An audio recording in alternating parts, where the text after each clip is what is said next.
The Jake Asman Show will begin shortly. Thanks to all these great Patreon members who help support the show. Get your super chats ready. Jake will be here in just a moment. If you love the New York Jets, this is the place to be.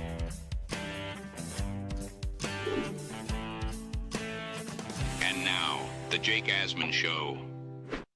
We are live from the Senior Bowl in Mobile, Alabama. Dom C is with us here. He's the first guest batting leadoff in our coverage. It's the Jake Asman Show. A lot of content throughout the week and the latest on the Jets search for not only a DC, but a play caller as well. Let's get into it. The coverage from the Senior Bowl starts right now. I let the organization down, and I let the players down, and that burns me. It really does. This season's on me, and we're going to work our ass off to get this shit exactly where it needs to be. A new chapter for the Jets has started. Aaron Glenn and Darren Muji are tasked with shaping the future of this franchise. Will they be the ones to finally get it right? We will be here for every step of the journey on the Jake Asman Show, breaking down all the storylines, every game, and everything in between. Please subscribe and hit the like button below. Super Chats, baby. Cut the line. The Jake Asman Show starts right now.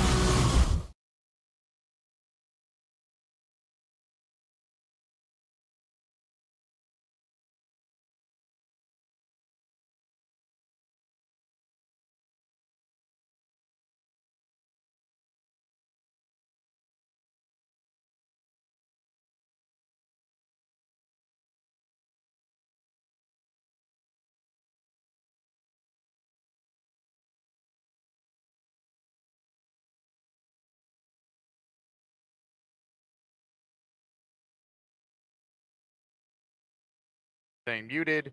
I see muted. Check 1 2. Check 1 2. How about now, chat? You let us know as we're going, and we will figure this out. Everyone's saying no sound. Isn't this great? Can you hear me? I hear you. People are saying they can hear us now. Boom. Boom. Yeah, that's what we call live radio or now live podcasting. All right, everyone can hear us. Great. You guys should have seen our original view. It was a glare encapsulating us. We couldn't see a thing. Beautiful view of the Mobile Bay here, but you couldn't see shit. Yeah, you could not. We got a lot to talk about. Do we start with the fact that the Airbnb you booked us in has me sleeping in a Spider-Man themed twin-size bed? Hey, listen, 4 bedrooms. They close one of them off. You get what you get. You don't get upset. So we got to dive into here. Dobsy is here. Chad is saying we have audio, so apologies for the technical snafu. We should be good for the rest of the week.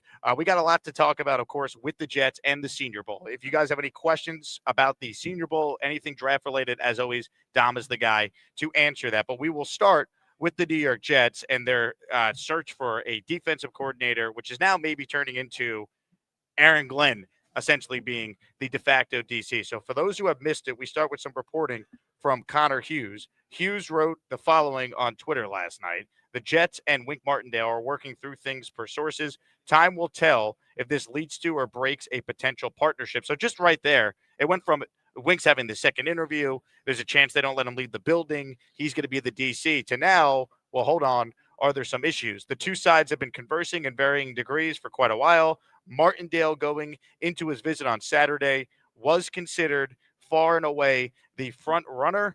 This hasn't fallen apart yet, but I don't think he's as much as a guarantee as it seemed a few days ago. Again, we'll see. A lower profile coordinator with Glenn calling the plays is possible. That was at 9:49. Then the follow-up tweet was coordinator candidates who spoke with the Jets recently, per sources, came away from those conversations believing Aaron Glenn wanted to call the plays on defense. There's a growing belief among league circles that Chris Harris and Glenn calling the plays is the direction the Jets are warming up to. So we went from Wink seemingly being the guy to now all of a sudden something happened. Unclear what specifically happened, but now it feels like there's a scenario where Glenn is the de facto DC with Chris Harris remaining on the staff with the guy with the actual title.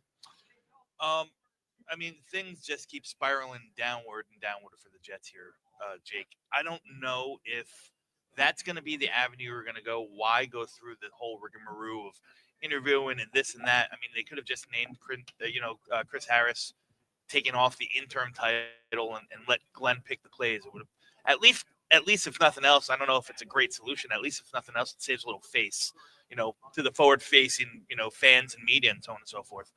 It just gets worse and worse, man.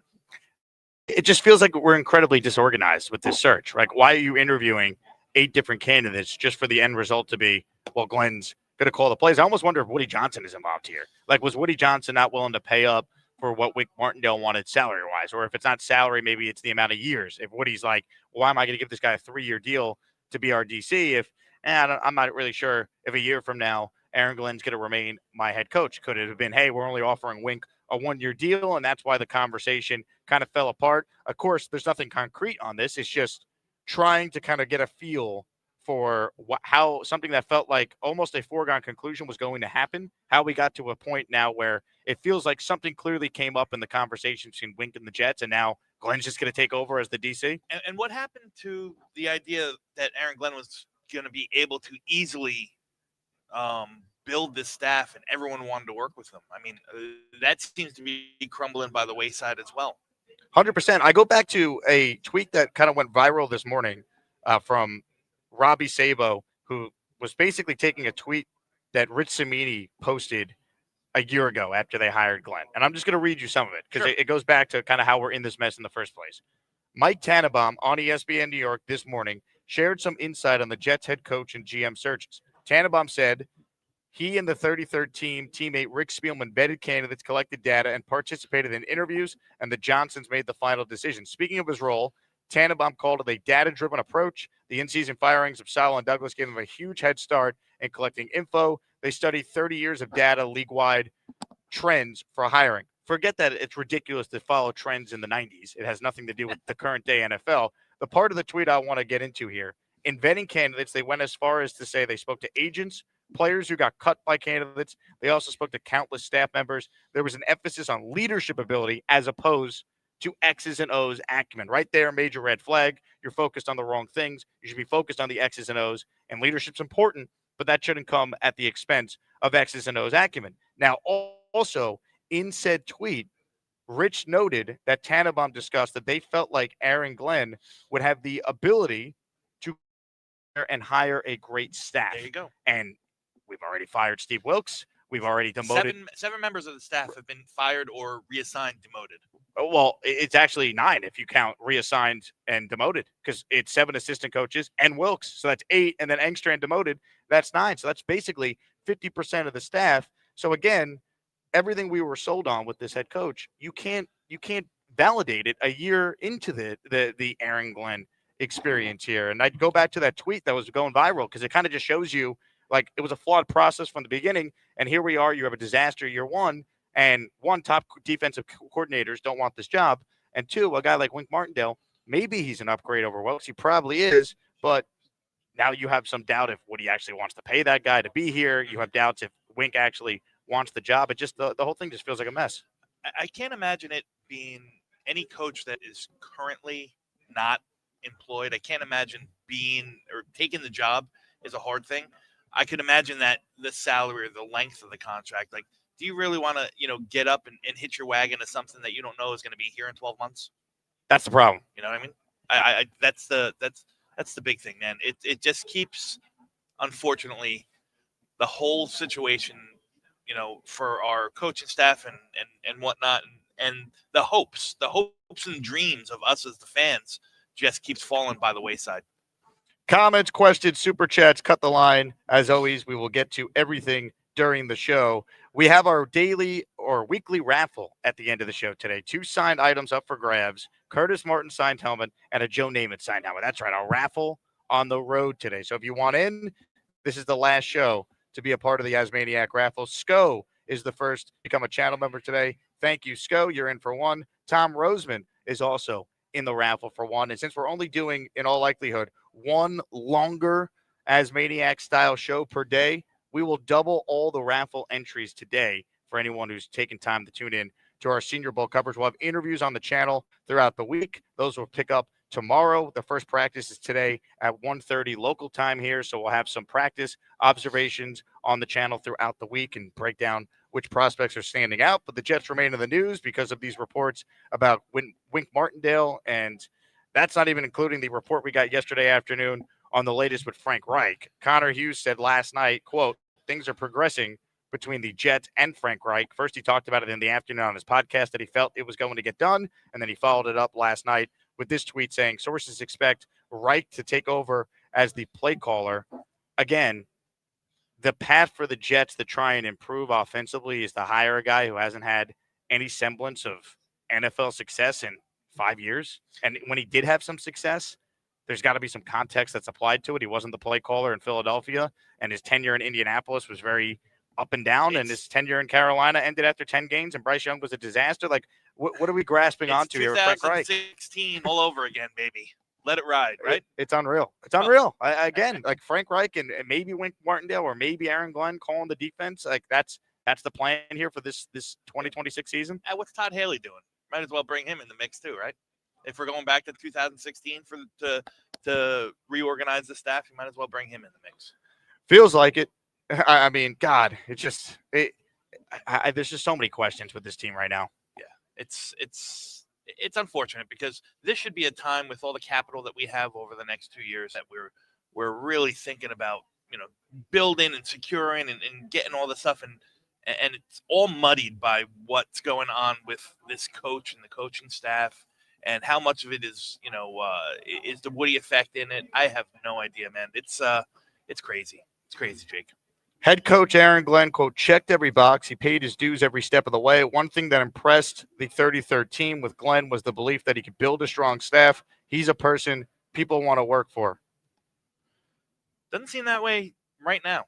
That is the quote a year ago that was going viral this morning. We referenced it just before, but that is the exact quote. I wanted to look it up to make sure we got it accurately.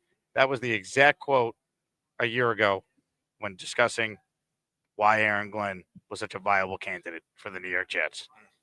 There it is on the screen, people. Oh, man. it's just pain. It is. It's when is it going to end? When is this cycle? That's all we need. We need to break the cycle, man. The past, whatever is, how many years the Jets have missed the playoffs, and get me the cycle. Get me out of the cycle of just like taking one step forward and then 3 steps back, and taking 1 step forward and taking 4 steps back. You watch the Giants, who arguably over the past 10 years have been as bad as the Jets in every aspect, right? In disorganization, in lack of coaching, lack of consistency, lack of wins.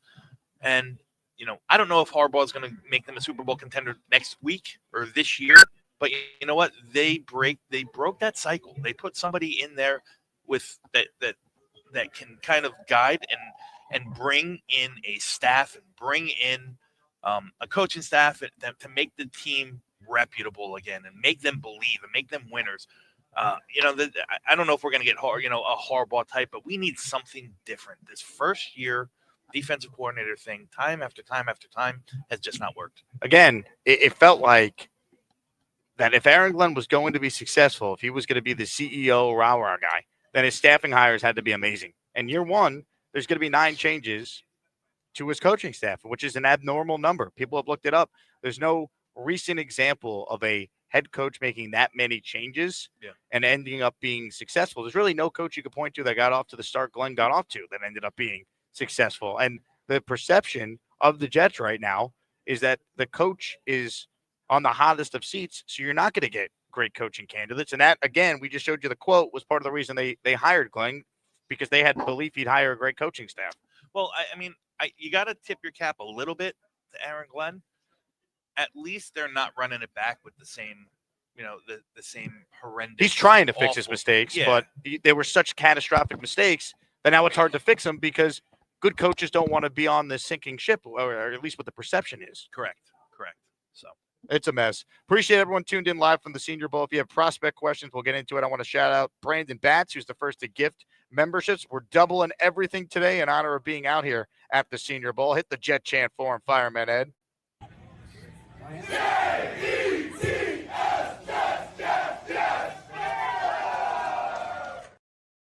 All right, hopefully that played. Having some tech issues here. We couldn't hear it, but I know the video, I believe, played in the chat. The problem is, Dom, So I tried to adjust it so we could hear like the sound coming out of the computer. But when I did that, you couldn't hear me. Correct. Like I pressed this button right here, and then the chat was like, "It's muted." So we're gonna work through it. This is our first show here. We have the hotspot here because there's no Viable internet. yeah, which is don't get me started on that. But we're making it happen. To our left right now, I wish DT was here so we could spin the tripod around. He'll join us coming up in a little bit.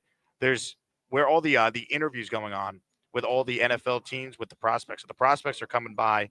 They go into this like ballroom convention area, and the whole thing is kind of tapered off by team. And in there, you got all the scouts and front office people sitting down with these prospects and getting a chance to talk to them one-on-one. So it's pretty cool. There's a NFL formal interview sign right to our right here. So that's where a bunch of people are coming by. We're going to grab and go.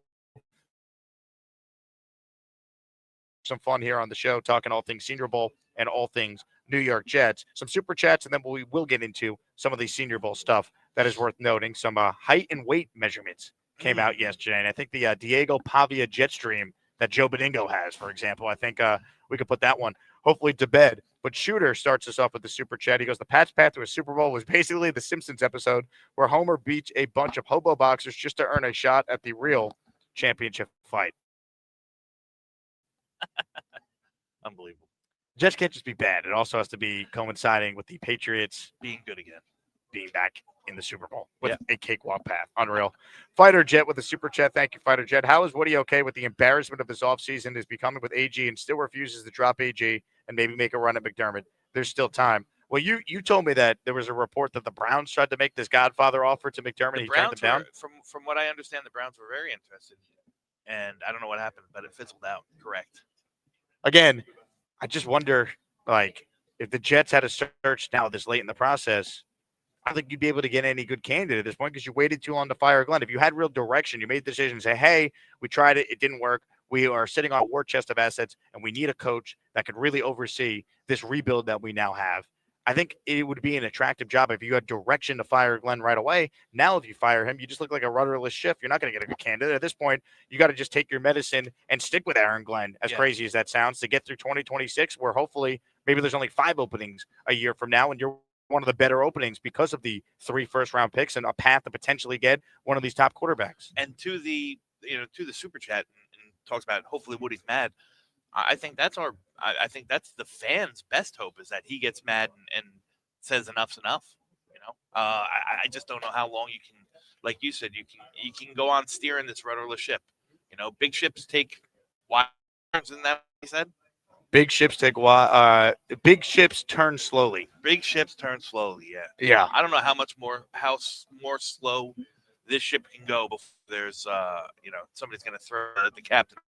It's unbelievable. Appreciate everyone tuning in. Hit the like button. We're breaking down the latest with the Jet coaching search. First Senior Bowl practice is today, coming up at 1:30 local time. So we will give you some takeaways on the channel throughout the week. Let's get to this one from Brandon, who says, Dom C, how do you feel about Mel Kiper's recent mock for the Jets? I hate it. So for those who didn't see it, Kiper, we covered this on the show last week. Kiper's first mock had the Jets selecting Arvell Reese at number 2 and Ty Simpson at number 16.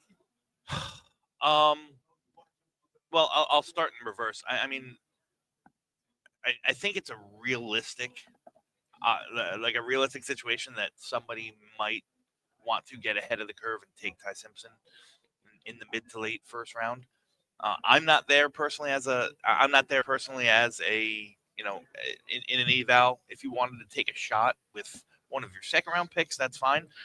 I think you got to walk away out of this first round with 2 viable pillars that you can build around, right? Whether that's someone on the defense and a wide receiver, whether that's an edge and a wide receiver, whether that's an edge and a linebacker, whether that's a wide receiver and something else. I just don't know if after Mendoza's off the board at 1, which everyone fully expects him to be, I don't know if there's another quarterback that personally I would put into play at 16. Now, the pick at 2, like I said, if edge is the position and edge is a huge need for the Jets, you're going to have your pick of the litter, right? You're going to get the best, your favorite or your best first non-quarterback in the draft. So it just depends what their flavor is going to be.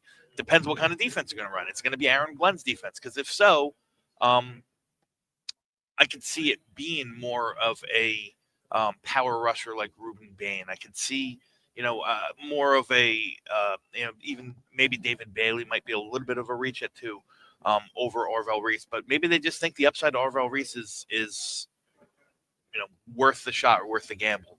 It's going to take a lot of creativeness to kind of get him to play and get him to play premium football right from the get-go. Again, remember, only 130 snaps from the edge. I don't think that it should hinder him, but we know what this coaching staff is. We watched Will McDonald kind of regress under this coaching staff. We watched everyone pretty much all along the defense regress under this coaching staff. So Orville Reese and this coaching staff is, to me, very, very scary situation. I wonder who the best fit is for Glenn in particular, if he's the play caller, right? Like, let's operate under the premise. For those tuning in a little late, there is some reports that the Wink Martindale thing could fall apart and the Jets could go with Chris Harris as the DC with Glenn calling the plays. So Aaron Glenn is a DC. Who's his ideal edge at 2 if they're going to go in that direction? I would probably say Ruben Bain. Because he's bigger? Yeah, just a bigger, more typical power rusher.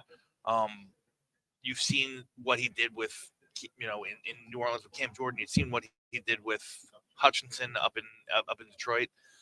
More of that, more of that solid edge setting, run defense first, power rush secondary. I think that probably if it's Glenn, I would lean towards Ruben Bain, although, there's no prospect is perfect. There's going to be a lot of questions about Ruben Bain. Some people are going to think that he has to reduce and play inside for good. I personally think he can start outside on early downs and then kind of reduce and rush from the inside. And, in a worst case scenario, Jake, you have Jermaine Johnson and Will McDonald rushing from the outside with Ruben Bain and whatever other defensive tackle you want to put in there next to him rushing from the inside. Juwan Briggs and Ruben Bain from the inside, Will McDonald and Jermaine Johnson from the outside. At least you're starting to cook with some heat. You know what I mean? There's a path to seeing how that could be productive. 100%. Dom C is with us. If you have a draft question, write it in. Raffle at the end of the show.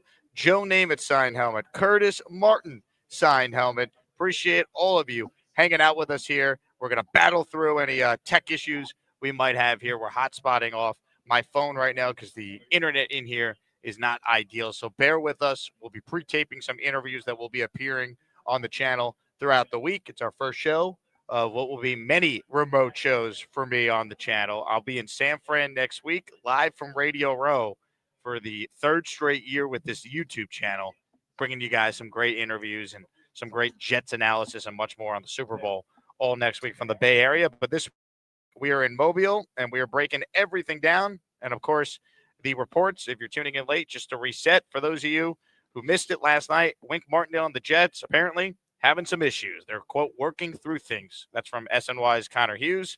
Time will tell if this leads to or breaks a potential partnership. The fact that it felt like it was done and now you get this, that leads me to believe Wink Martindale will not end up being the Jets DC, because if it was going smooth, I don't think this would have happened. And then you get the report that Glenn apparently wanted to call plays on defense. So if Glenn wanted to hire Wink, but Glenn was going to call the plays on defense, Wink's not taking the job. Again, Wink can only work for a head coach that is either overseeing the whole team or is an offensive coach, and then he gets to run the defense. So if Glenn ends up calling the defense, he's going down on his sword. I do have some numbers here, Dom, I want to show. Here's Aaron Glenn's defensive numbers when he was in Detroit. It really wasn't great. Everyone can see it on the screen. 2021, year 1, 31st in points allowed, 31st in defensive EPA. 2022, they were 31st in defensive EPA and 32nd in yards allowed. 2023, they were 19th in yards allowed and 23rd in defensive EPA. 2024, they were 8th in defensive EPA and they were 20th in yards allowed. So he's had one really good season, I would say, as a DC, and that helped him get the head coaching job because they had so many injuries that final year he was in Detroit. Again, I mean, we pulled up the tweet a year ago from Rich Samiti. Glenn was not hired because of his X's and O's acumen. He was hired for his leadership skills, but now he's going to put more on his plate and be the DC. It just, this entire thing just feels very discombobulated, and it feels like, let's call it for what it is. It feels like the Jets are just a mess right now. Yeah, for sure. Connor Hughes with an interesting tweet. I don't know if you just saw it. Came out 20 minutes ago. Go ahead. Reading Connor Hughes' tweet. Here's Jets head coach Aaron Glenn from last year's NFL Combine on his coaching staff. Mike Martindale, who was among the main voices in leading the Jets to Glenn, stressed his staff hiring as one of his strongest traits. Compatibility is sometimes as important as coachability. And that's the one thing we tried to do right when we assembled the staff. I wanted to make sure I took my time in doing that because I want to make sure every coach on the staff is going to give us the best chance to win and be able to coach the player, right? That's what's important to me. That's what's important to me, man. How are players going to relate to all these coaches? And listen, every coach I have is not the biggest name coach, right? I actually think because I think a lot of times in this arena, we'd go get named coaches. But there are a lot of good coaches in the league from high school to Division II to the big colleges to even some assistants on other teams that don't have big names. And I tried to make sure I vet that out as much as I could. I just put that tweet up on the screen here. It sounds to me like he's starting to turn on the Jets and Aaron Glenn. Well, I'll tell you what. What's clearly happening here is Connor's been connected to Wink Martindale, and his source has been speculating here. Connor hasn't told me his source is Wink's agent, but let's connect the dots. All of a sudden, they pull the plug on Wink, and then you get this tweet here from Connor Hughes where he's pulling up an old quote of Glenn talking about how good his staff is and referencing how Tannenbaum said part of the reason they recommended Glenn is his ability to hire good staff. And then year one, you're making 9 changes to your coaching staff. You could see, the little game that's being played here. It's like, oh, you're pulling the plug on Wink? Well, we're going to dig up an old quote that makes you look bad for talking about how a strength of your staff is going to be your ability to hire guys. Yeah, it's pretty awful, the whole thing. The whole thing's pretty awful, Jake. It is not great. It is not great. We have a special guest that will be joining us shortly here. First, let me get to a couple of super chats. This one is from Bang Mateo, who says, Sam Howell as the bridge QB is a very quiet rumor. I mean, if he's the only quarterback they add with a rookie, that's not good enough. But if he's part of a quarterback room competing for a job, at least there's maybe some upside there, right? He's young. I don't know if there's any upside, man. He's been around the block already. What, 4 NFL teams? Has he been on 4 teams already? He was on 3 last year. Was he really? Minnesota, Seattle, and Philly. That can't be their only move at quarterback. That would be a disaster. I mean, unless your goal is the number 1 pick. Unless your goal is you're confident in one of these guys, whether it be a Ty Simpson or Garrett Nussmeier or, He didn't start a game this year. Yeah. Last time he started the game was 2023. Wow. Yeah, I mean, he hasn't played. He hasn't played in a while. He was a 3rd-round pick, I think, or 5th-round pick. Yep. Yeah. 5th-round pick. Sam Howell, I'm not buying that. They got to do more than that. They got it, right? I mean, come on. It can't just be Sam Howell and, Garrett Nussmeier or Ty Simpson or Trinidad Chambliss or whoever. It's pretty crazy. Rick Kent with a super chat. Thank you, Rick. He says, how can they consider Chris Harris? The defense that quit on Wilkes absolutely imploded under Harris. Well, again, if Chris Harris is the DC, it's like he's the DC in name only. Glenn would be the defensive coordinator. Correct. And what I think they're trying to get at, if they do that, if they make that move, is they're not going to bring anybody in to kind of take that title for, to hitch their wagon to a coach who's on the hot seat and not even get to call plays alongside. Because from everything we're hearing or seeing, it sounds like, they're pivoting to the idea that Glenn's going to call the plays, right? So who else are you going to get in?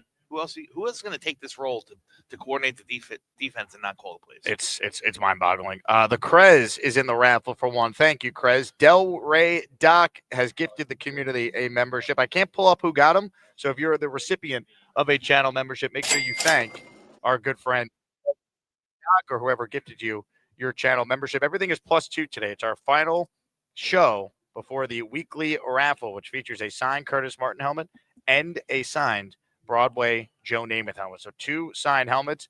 This upcoming week, I'm going to feature some raffle prizes that will feature some Senior Bowl related items. Dom's like, you got to check out the store. You got to see all the gear they have. So I'm going to look and see what they have, and we'll come up with some cool giveaways in honor of the Senior Bowl, us being out here this week. Hit the like button if you guys are just tuning in. Make sure you guys are subscribed to the channel all week long, as we will have interviews with some prospects. We'll have takeaways from practice. We'll have special guests that will be joining us. Dom is out here with us. He's a veteran of the Senior Bowl, so he's going to be a part of what we do all the time on the channel. Now, let me ask you this, Dom. Go ahead.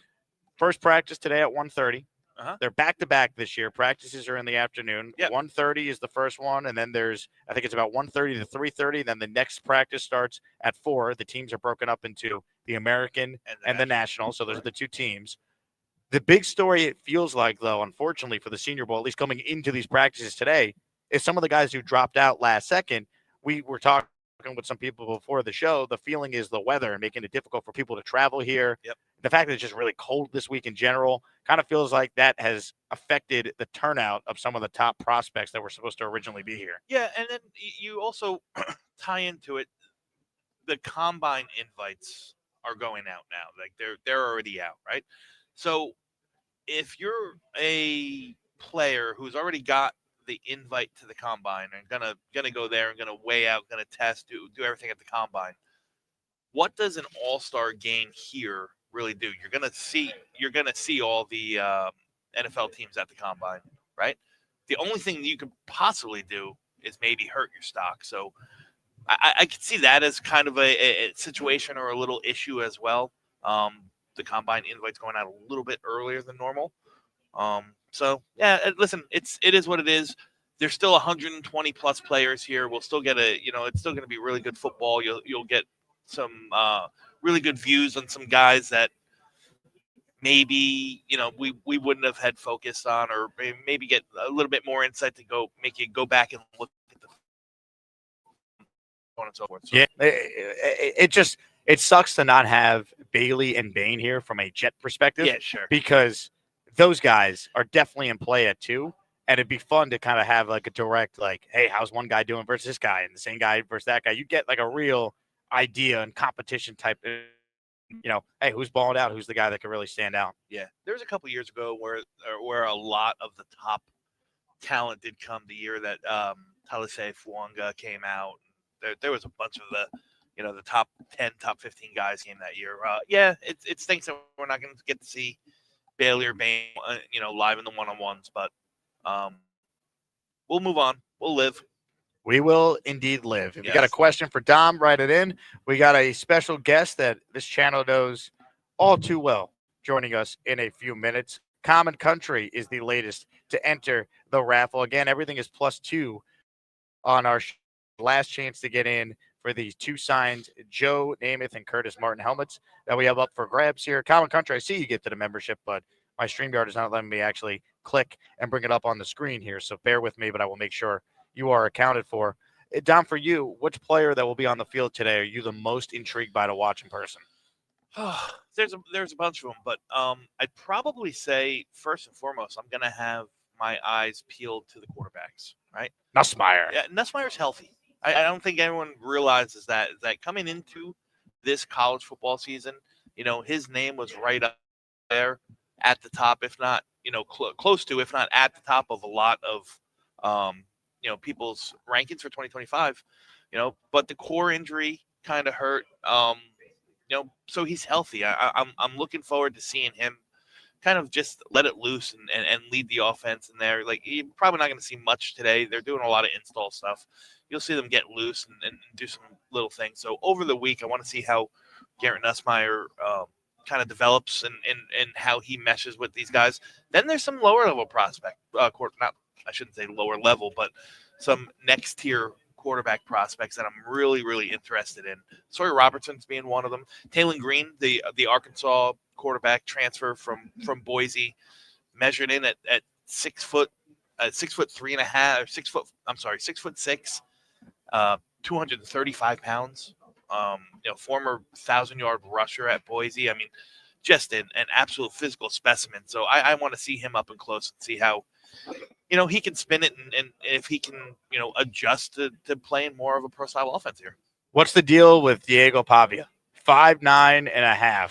Is he now a UDFA with that height? Is he a guy that could still be drafted at that height? I mean, forget the Diego Pavia in the second round, Joe Beningo. That is certainly not going to happen. Well, but it's 5'9" and 3/4, 198 pounds. So someone said that's Jake Asman height, and I go, you're not off by much. Like, you're about 1.5 inches off. Yeah, or 1 3/4 inches off. So I guess the selling point is he was the same height. this year at Vanderbilt, and He balled out. He dominated SEC competition year in, year out. Now, is he gonna hit the threshold or miss the threshold for some NFL teams? Absolutely. But on top of being 5'9" and 3/4, on top of being sub 200 pounds, he's also already 25 years old. So I think that Wouldn't that help him at the quarterback spot? He's played more football than most.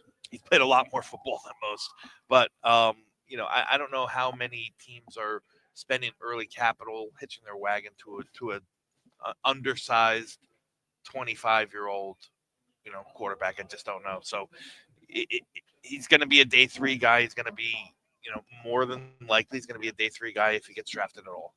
Day 3, like late day 3, I guess. Correct. Hey, you know what? I'm rooting for him. We love our short kings. Speak for yourself. I most definitely will. Let's see. Doc Jet fan of the house. He's got a super chat. Thank you, Doc. I was at the draft when the Jets passed out Warren Sapp. That's Kyle Brady. Take Bain, please, and don't repeat history. Enjoy Mobile, boys. Great job. Thank you, Doc. Let me say this about Mobile. It is freezing here, Dom. Part of the reason I agreed to do this trip, I'm like, well, it'd be nice to get out of the cold for a little bit, and then I'll go to San Fran next week for the Super Bowl. It is colder here than it is in New York. Yeah, it's ridiculous. It'll get warm towards the end of the week. I mean, and by warm, I mean low to mid 50s. But this is usually a week of 75 degrees, sunburn on the left side of your face, all that good stuff. Then we're not going to see any of that this week. No, we are most definitely not. Comment, question, super chats, cut the line. If you have anything about a particular prospect, please let me know so I can bring it up on the screen to get Dom's analysis. Again, the practices start today. We wanted to give you guys a live stream in the morning because there's a ton going on with the Jets. We're going to work on getting some sort of Wi-Fi upgrade here. I got to give the Senior Bowl people a piece of my mind because I apologize for the picture quality not being ideal. But hey, Dom and I, we got faces for radio anyway, so it's all good. Let's see. Abu Dhabi Jet fan is in the house. He's in the raffle for 5 with this. He goes, props to AG for being able to walk by the mirror and say, and not say, maybe I'm the problem.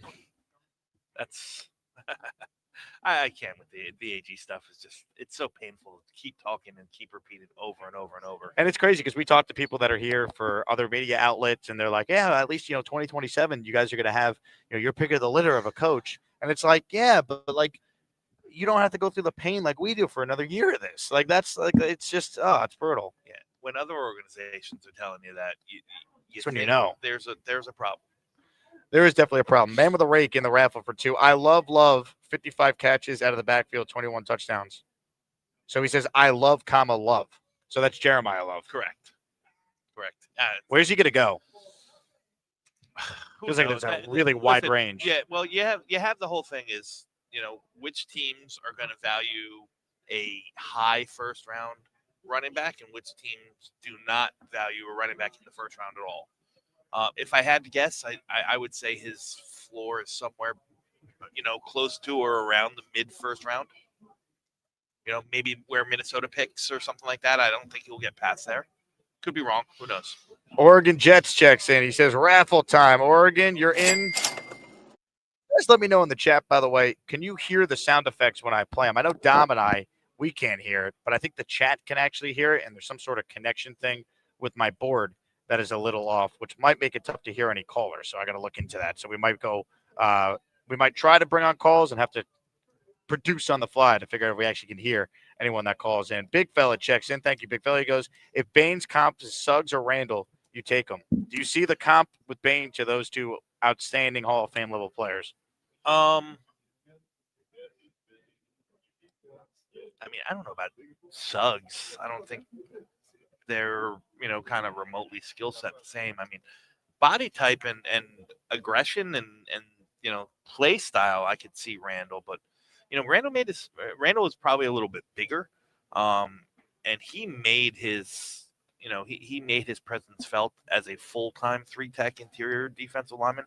I just don't know if Bain's going to be that. I don't know if that's the best use of his skill set. Again, he's only about 275, 280 pounds, or, and I know everyone's going to argue about the arm strength or the arm length, not the arm strength, but the arm length, but the guy just produces, right? He's powerful. He's got, he's got a pass rush skill set that can work in the NFL. I like him. Like I said, I like him as a strong side defensive end and an even man front.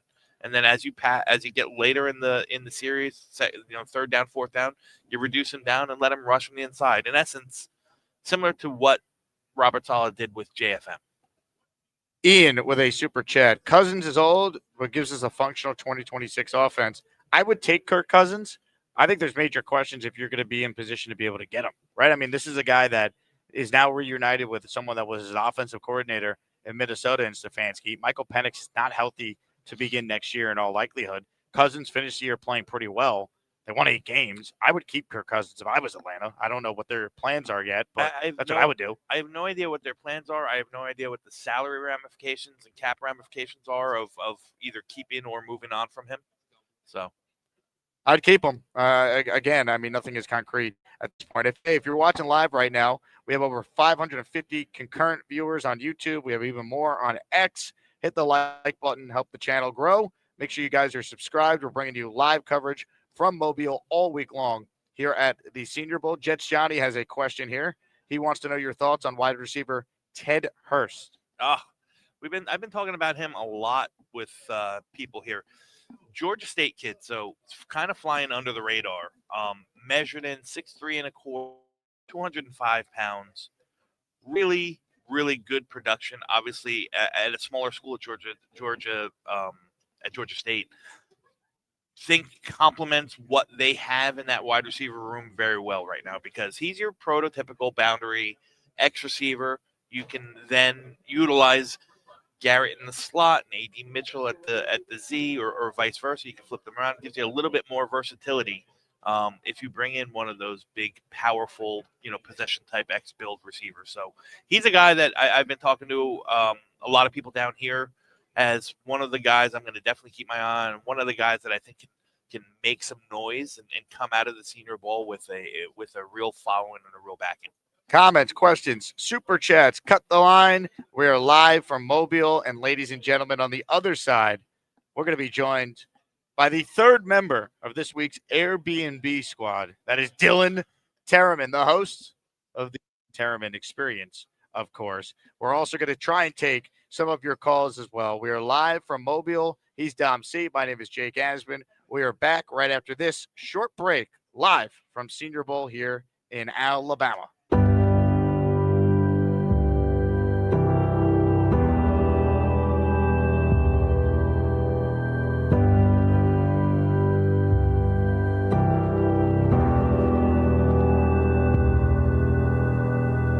Aaron Rodgers.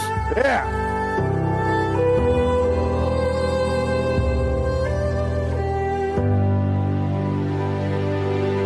I want to apologize for yesterday. I was trying to show off the name on my jersey, but my desk chair doesn't swivel. So I got up and I showed off my butt. When was the last time you took a shower? I don't know. Thursday evening. You haven't showered since Thursday? You probably reek. Oh. He stinks. Yeah. Oh, you gotta be disgusting.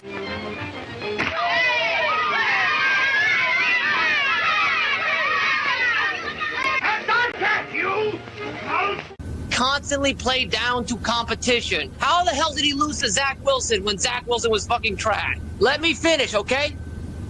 Are you...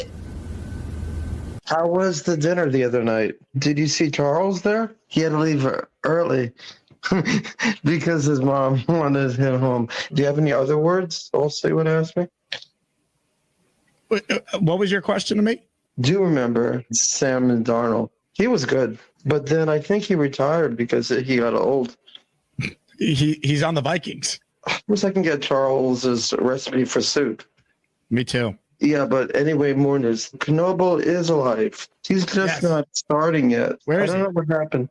I don't know. Lane, thanks for the time. Right now, what I need to have happen, Charles, I need you to put on the Gorman tank. It's Friday. The vibes are high. Put on the Charles Gorman-inspired Jake Asman Show tank top for the people. I will maybe next week. What? Put it on. Put it on. Oh, my God, he's doing it. Football is back, bitches. Give us one more spin around, all right? Give us the full modeling. Oh, yeah. Yeah. Thanks for the ass. Yeah, we appreciate it. Charles, would you like to respond to Gator? He says you look like you combed your hair with a pack of firecrackers.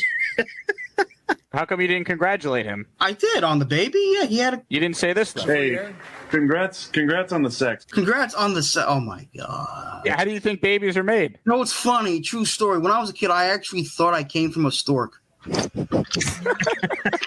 I shit you not, man. Like, you know, when you have all these dreams and shit, it's like, you know, here you go, here's your baby. That's what I thought happened to me when I was a kid. So to be clear, you were not acquired via stork, right? Yes, I was biologically made by my mother and father. Dennis Gorman? And my mother, Roseanne. Shout out to them. They did a great job with you, Charles. Was it sweet and passionate, or are you unaware of those details? Why do I need to know those details? I don't know. Maybe it would have. I mean, you wanted to know whether it was stork or baby making, so I don't know. Just figured you'd want intricate levels of detail. My parents made love twice. They gave birth to my brother, and they gave birth to me. Okay. Thank you very much for clearing that up. Let's put myself in these goddamn situations.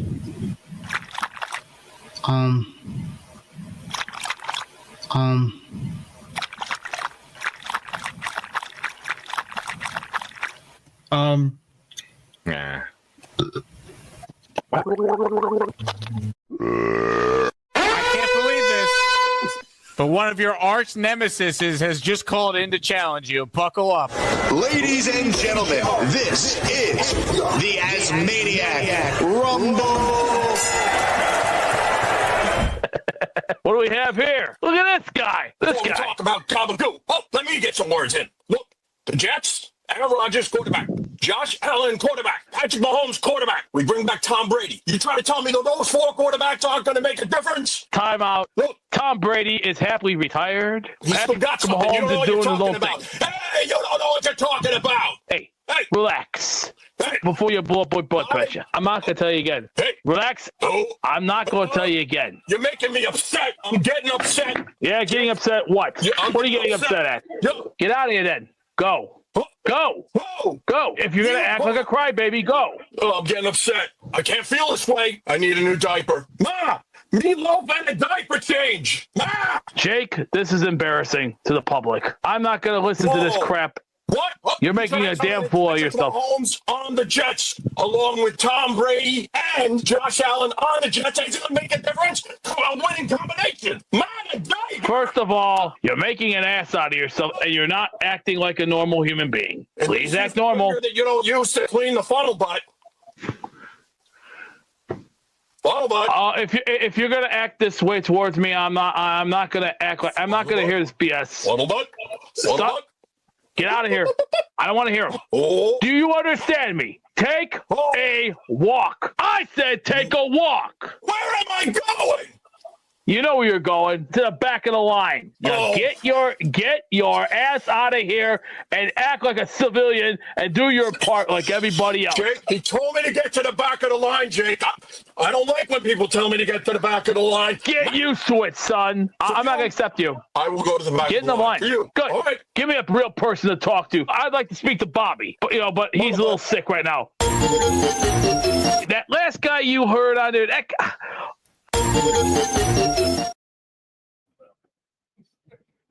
All right, we are back, ladies and gentlemen.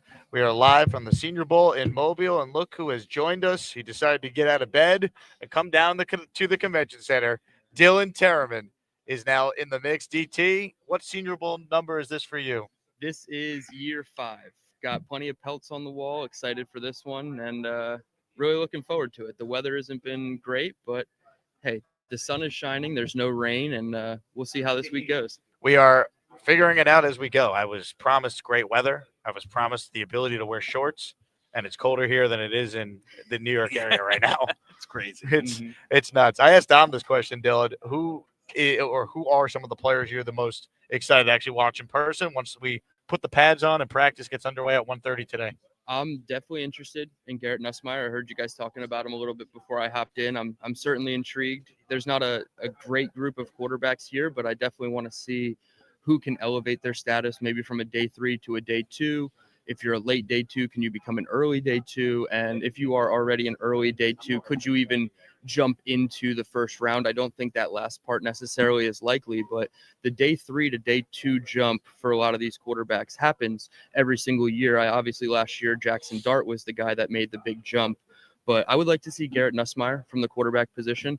Wide receivers, I'm really interested in Jacoby Lane from USC. I'm a big fan of his teammate, Mekhi Lemon, so I would love to see both of those guys. Obviously, I did the film study on both of them, and now seeing Lane in person, he fits more like of the body type that would be a compliment to Garrett Wilson, in my opinion. So really excited about him.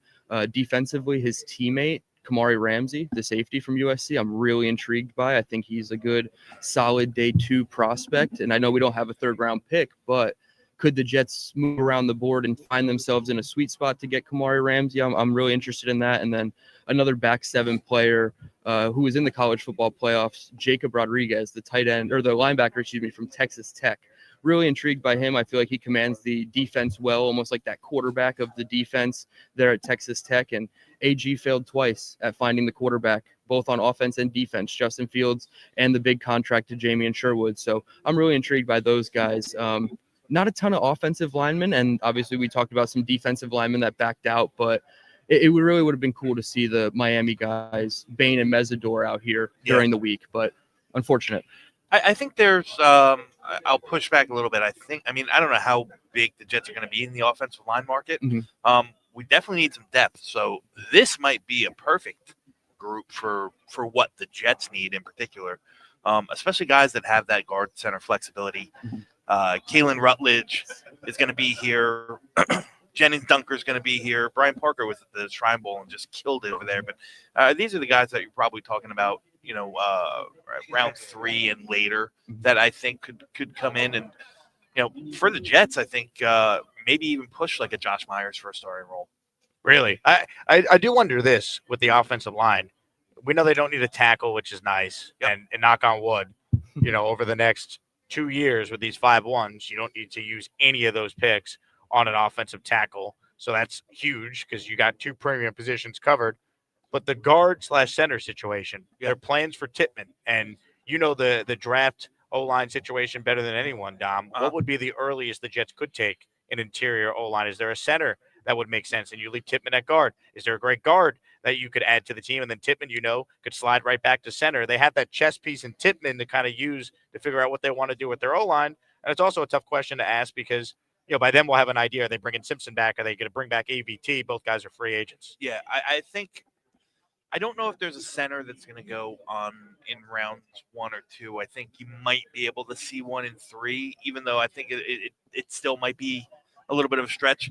Kalen Rutledge is the guy that comes to mind. And again, he's much more of a power profile, much more of a gap, gap blocker, that power style run scheme, which who knows what we're going to run, because we still don't know who's going to call plays, under the tutelage of Tanner Engstrom. You're probably more of an OZ-IZ kind of, schemed running scheme. So you want guys that are a little bit more nimble, a little bit more agile, that can get out in space. And that's not really Kalen Rutledge. I think Connor Liu surprisingly came, the center from Auburn, it was head and shoulders the best center in this class. He tore his ACL during the year and surprisingly still declared for the draft. He's a guy that I think would be a top 60 pick in this class. I think he's plug and play. I just don't know if you're doing it with with the knee injury. So you take Rutledge. Then there's guys in that next tier. I think Jennings Dunker can. Well, I mean, he measured out with over 34-inch arms, so there's a possibility he could stay outside. I think Logan Jones from Iowa is another really, really good center. A little bit slighter. He's only going to be an OZ run scheme fit, so it's not going to be for everyone. Parker Brailford, another guy from Alabama, veteran center. He's a day 3 guy. Needs to probably get a little bit bigger, a little bit stronger. But he's one hell of a leader. He's a guy that I think can come in and push a Josh Myers for the starting role. Yeah, and just to echo the stuff on Keelan Rutledge, he transferred over from Middle Tennessee to Georgia Tech, and he won first team awards in his first year there at Georgia Tech, and then he followed up and repeated first team again in 2025, and it was the first time that an offensive lineman for Georgia Tech had won first team awards since Shaq Mason did it over a decade ago in 2014. So I think Rutledge would be a cool prospect. Dom, the one guy I wanted to ask you about, a later ad because he played deep into the college football playoffs, and that's Miami center James Brockermeyer. Where do you think he is? Probably a day 3 guy? Yeah, you know what? In full disclosure, I haven't gotten through his film, so I don't have an eval or a grade on him yet. So I really don't know. I know he's got the. I didn't know he was here actually. As a matter of fact, I think if he's coming and he's playing, that's great. I don't know where he would kind of line up just because I haven't gotten into his film. Mm-hmm. Hit the like button if you guys are tuned in live right now. Dom C is to my left. Dylan Tereman is to my right. We're live at the Senior Bowl here. It looks like we're like just broadcasting in front of like a giant brick wall. Well, that's because we kind of are, but we are inside the convention center where all the interviews with prospects happen. There's a full radio row that is set up here. So you got scouts walking by. Dylan pointed out that Muji's right-hand man, Mr. Robbie Patton, was just to our right in front of us, and he walked by. So we are on the prowl for anyone related to the Jets, but we're going to have some prospect interviews that will be dropping on the channel starting tomorrow. We got our requests in. We spoke with the Senior Bowl, and even after practice, you can go on the field and talk to some prospects. So Dylan and Dom, they're going to be recording interviews across their channels, and you'll see a bunch of the content all throughout the entire next couple of days across social media. So make sure you guys follow along. Couple super chats here, and then I want to get back to the conversation we led the show with about the DC search and the Frank Reich OC, but he's not maybe actually the OC. We'll get Dylan's thoughts on that because he joined us late. But Jets Johnny's got a question. He wants the panel's thoughts on Sawyer Robertson. I know you mentioned him earlier. You're a fan of his. Dylan, your thoughts on him as an option at some point for the Jets at the quarterback spot? Yeah, I remember Dom and I talked about him a couple weeks ago. I didn't really fall in love with him. Haven't done the deep dive on Robertson. I do like that the stock exchange guys, Trevor and Connor, call him Doc Robertson. Gives him like a little bit of that nickname that gives him like a cool pedigree to something to watch out for. Don't have a ton of notes, unfortunately, on him. That's the beauty of this week is all the guys that you didn't get to watch on film, you actually get to see in person. And if he can learn, obviously they're going to learn the under center snaps today. That's probably the hardest part for quarterbacks on day 1, which is why you focus in on them. But to see the progression from Tuesday to Thursday is really the best part about quarterbacks. You watch them on day 1, you watch them on day 3, and then you see how they improved under the coaching and tutelage of some of these assistant coaches around the league. So not a ton of notes, unfortunately, on Robertson specifically, but definitely somebody that I'm watching in that day 3 range. Yeah, so I will add to Robertson. I think he's got an NFL arm. I think, it's not the strongest in the league. It won't be the strongest in the league, but he can make all the throws. He throws with, he does that ability. He has the ability to kind of change the pace on it. When he needs to drill it in there, he can. When he needs to kind of layer it all over the second level, he can. And for a guy who's, relatively on the bigger side, 6'3.5" and 220 pounds, he's got some really underrated mobility. Like he can move around the pocket. The pocket presence is good. He knows how to, he breaks contain when he needs to, and he can, use his legs to get yards. I'm not saying he's anywhere near like a threat or a dual threat quarterback per se. With him, I think it's just a matter of staying consistent, right? Year after year, whether it was at Mississippi State or whether it was at Baylor, he has a tendency to kind of focus in on that first read, and if it's not there, like the panic sets in, and he gets and when the panic sets in, he gets his mechanics kind of break down. So if he can figure all that stuff out and kind of tighten that stuff up, I think he's going to have a place in this league. I don't know if he'll ever be, I'm not willing to, bank my reputation to say he's going to be, your next Josh Allen or your next Patrick Mahomes, but there's a role for guys who have the skill set and the talent of Sawyer Robertson.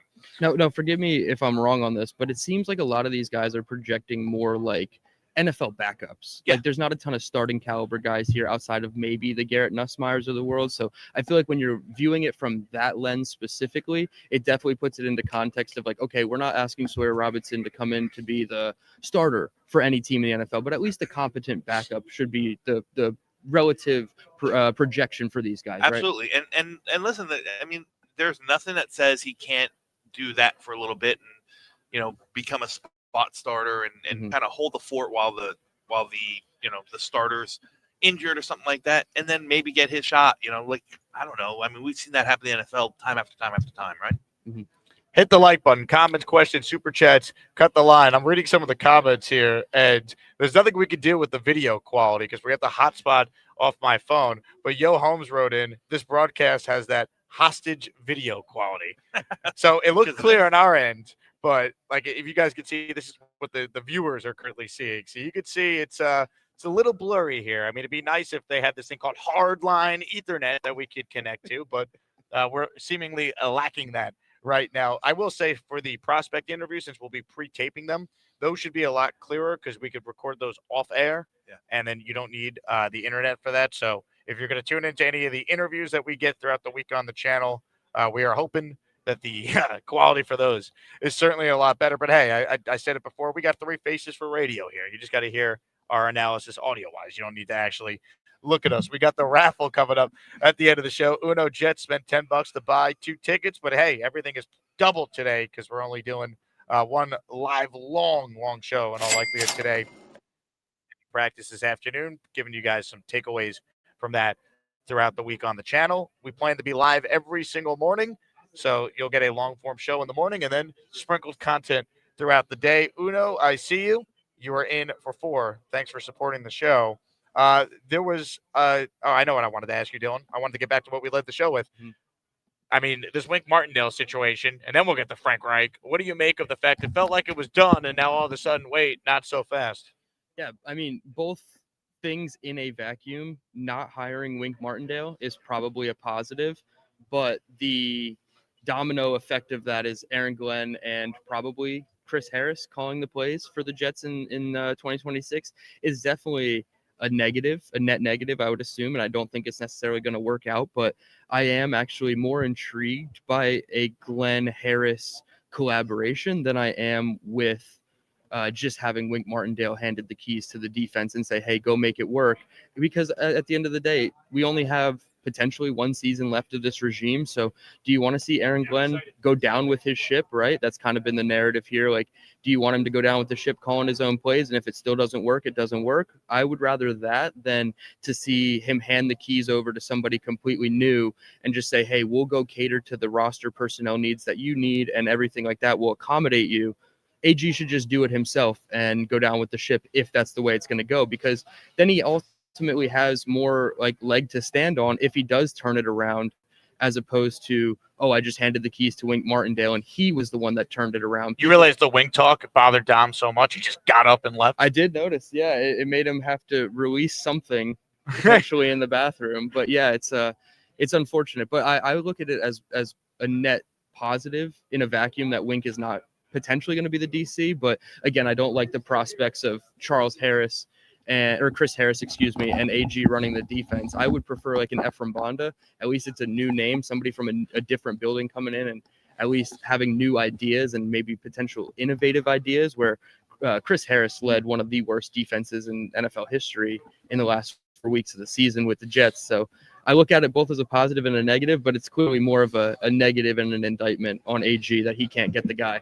And if he can't get the guy, you wonder is because he's not willing to spend the money to get Wink Martindale, guarantee a couple of years. Maybe it's like, hey, we'll bring you in, but only on a 1-year contract. Those questions I think are fair to ask given his history. And yeah, it's a tough look all around. It was such a tough look down talking about Wink that you just got up and left. Like you just had to relieve yourself. I've been waiting to hit the head for a while there. Coffee. Gatorade, they know how I water. feel. Oh, man. You know, I do these shows and people are like, you never have to go to the bathroom. I go, that's what the commercial breaks are occasionally for. That's what we need. Come on now. Hey, Brandon Bass, thank you very much for supporting the show. You're in the raffle for 1. We could try and take calls. The problem is I don't have a headset for Dylan to even hear them, but we want to be able to hear the calls anyway. So let me start with this man. We'll get his thoughts if we can even hear his thoughts. Ladies and gentlemen, the man that we call Beast is first. Like today. a gas right now. Wink Martindale. Okay, so we can't hear you. I think the chat can hear you, which could be dangerous. I don't want to have Beast unfiltered where I can't actually listen in to what he's saying. This could be my last show. Yeah, we have to know when to pull the plug on Beast, and not being able to hear him is definitely a disadvantageous situation. Yes, it's so we can't hear anything that plays through StreamYard. I'm just glad that the audience at least could hear us. Kevin says you guys look like you're in the white room from Saw. Do me a favor, Dylan. Can you get up and just give the panorama view and then put us back? I want people to see, where we're actually broadcasting and from why here. we moved. Yeah, exactly. You turn it around. Pick the whole tripod up. Yeah, at that point, just spinning around. So like the formal interviews are there. We're on a giant convention center. Our original spot was straight ahead where Dylan's pointing it, where John Lynch is standing over there at the GM of the Niners. That's where we were originally going to broadcast from, but the glare was going to be a huge problem. So we moved, and that's why it looks like we have a hostage video look from beside, from the other side here. So there's a little panorama of what we're dealing with here. The other thing, Dylan, I want to get your thoughts on. What do you make of this Frank Reich situation? He might not technically be the OC, but he's not taking the job unless he's the play caller. What do you make of that? Yeah, again, it's like the Wink thing. You can look at it positively and negatively. In a vacuum, hiring Frank Reich to possibly develop an incoming rookie quarterback, right? Whether it's Ty Simpson, even a Trinidad Chambliss or a Garrett Nuss, that makes sense. With his and with quarterbacks, it seems like a seamless addition, and a lot of people would probably applaud the decision if they brought him in as an offensive consultant or quarterbacks coach. But you couple that with the fact that you are now demoting Tanner Engstrand and stripping him of his play calling duties essentially, and it's probably going to end up being a net negative again for the Jets. Like, I don't think Reich is an upgrade from Tanner Engstrand in terms of play calling and his creativity and his innovation, but you could add him to the staff. Now, unfortunately, like you said, does he only want to come here because he gets offensive play calling duties and he wouldn't take the job as just a quarterback's coach? And that would be unfortunate, but it really just signals the state of the Jets right now, how they can't get a guy in here unless they're offering him the moon and then some. So it's a tough situation, but you can look at Reich and say, yes, an upgrade was needed and he would be a good upgrade.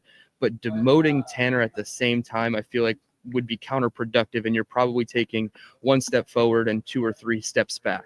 Brandon Batts in the raffle for one. Everything is double today. Last show to win the following signed items: Curtis Martin signed helmet, Joe Namath signed helmet. Positive thoughts on a raffle Tuesday live from the Senior Bowl here in Mobile. I guess the thing with Frank Reich coming on board, I like the idea again of him being added to the staff, right? Some experienced guys worked with quarterbacks. That's the type of hire they need. But again, if it comes at the expense of Engstrand and it comes at the expense of Engstrand as the play caller, I just don't think there's any ultimate net positive of having 2 guys potentially added to the staff if it ends up being Wink with the defensive side of the ball.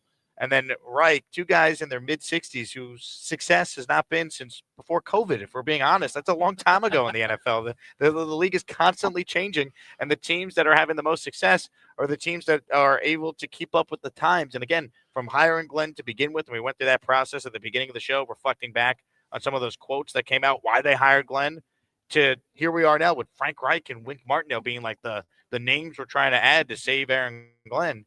It feels like, again, we're behind the times.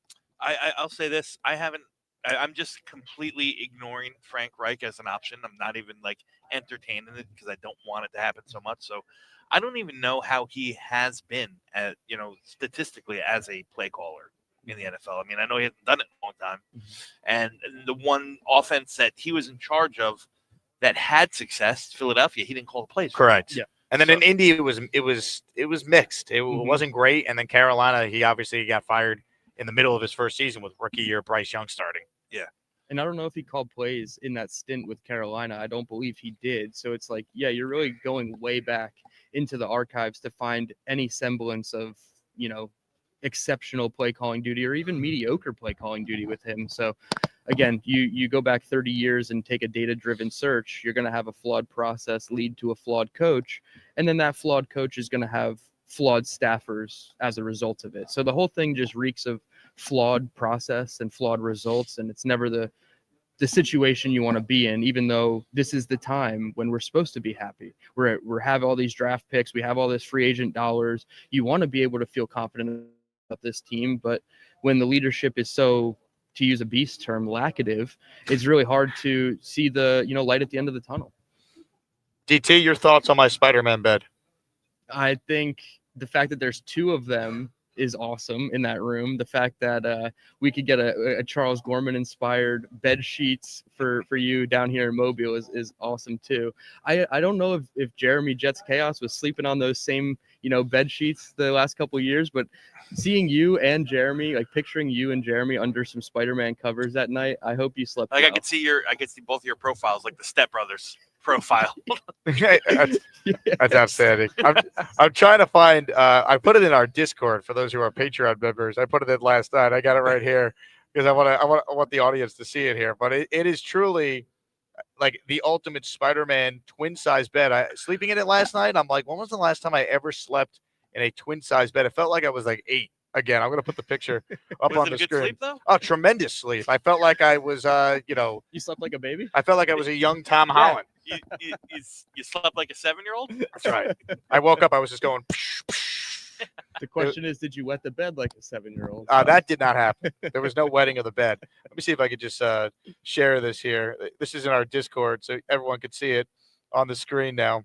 I posted this last night. Like here's the bed that everyone could see, and it's amazing. I wrote in with my caption. I go, "My bed this week in Mobile. What are your thoughts, Charles Gorman?"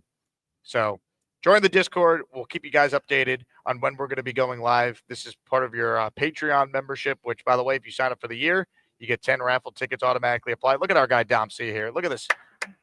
See, like this would be a cool setup here, but the camera would be so far away. But NFL formal interviews going on right to Dom's left right here. Yep.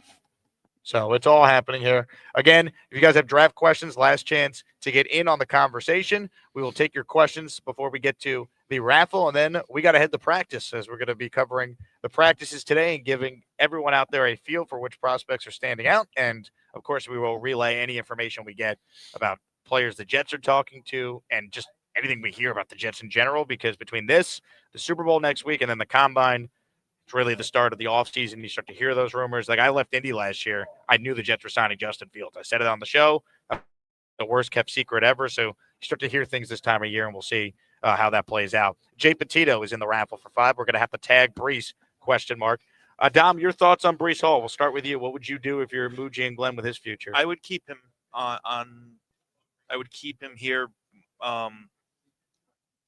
I'm not going to say on a long-term deal, but I would kind of try to work towards that. Maybe some sort of like tag or transition tag. They're going to have the financial freedom to do so. So I'm not necessarily concerned about it. I think if nothing more, he offers a little bit more stability to what is a very unstable offense right now. That's what I think of Brees Hall. I don't know if he'll ever be the 3-down dominant back that we thought he was. But to say that he can't affect, the game or an offense in a positive manner, I think is just, hating on Brees when you don't really have to hate on Brees. So yes, I would bring him back, even if even at the tag at $12 million for a year, if that's the worst case scenario. Try to work out something long term. Again, financially, you're not going to have any issues. You're going to have upwards of $100 million. What would you do, GT? Yeah, I would do the same thing. I would try to keep him as best I could. Now you obviously have the franchise tag, which would require a team to trade you 2 ones if you franchise tagged him. So it's probably not the case. But the transition tag, it gets a little hairy there because a team would have the ability to offer him something. And Rich Cimini floated this out. Hypothetically, he gets a deal that the Jets can't match. Let's just say 4 for $60. It's probably not going to happen, but the Jets would have the right to match that on the transition tag. And if they don't get any comp pick formula in 2027. So you either let him walk and you think you're not going to be big spenders and get a comp pick for him, or you keep him on a tag of any kind, or you let him walk with the transition tag and you don't get anything for him. So at that point, I think a lot of Jets fans would be upset that they didn't just move him at the deadline. Now, obviously, he had the 1,000-yard season and immediately hurt his knee right afterward. But I would just say don't create a hole when you don't necessarily have to. And while there are good running backs on free agency, I believe Kenneth Walker is going to hit free agency. Mm-hmm. So Travis Etienne. Yes, yep. Etienne as well, who has I think all 4 of his first seasons with Jacksonville, he eclipsed 1,000 yards. So there could be potential upgrades out there, but is it worth creating a new hole just to have to allocate assets to the running back position to maybe get a slight upgrade over Brees Hall? Perhaps, and they might explore that. But I think right now I would say that Brees Hall should be back on some type of tag. I would keep him. I agree with you guys. Why create another hole? And if he's not happy with the franchise tag, tough shit. Again, I hate to be that blunt, but it's in the CBA. Use it to your advantage. My big thing is, he's good. Why create another hole? And you talked about the other holes on the team, but just the running back room alone, right? I mean, you don't know. What's Braylon Allen? What's Braylon Allen going to do coming off of that knee surgery? I mean, I'm assuming he's going to. I'm assuming he's going to come back to form. I mean, speed was never his forte or the big part of his game, but you assume that he's going to come back. And Isaiah Davis, I think, has, really already outkicked coverage for what you expect in a 6th-round pick, right? He's a demon on special teams. He's phenomenal in pass pro, 3rd down back, and he can he can grind away on those up the middle runs that Brees seems to struggle at. So. He's not going to be a full-time guy, but he's definitely a part of the rotation. You don't know what Braylon Allen is, and now you're just going to, get rid of Brees. It doesn't make sense to me. Comments, questions, super chats, cut the line. Got some memberships to shout out. Amanda Madison is in the house. She's a huge fan of Dylan Tereman, obviously. She gifted 5 memberships. It's double the fun. And that means she's in our raffle coming up for 10. Let's go, Jets! Let's go, Jets! Let's go, Jets! Let's go, Jets!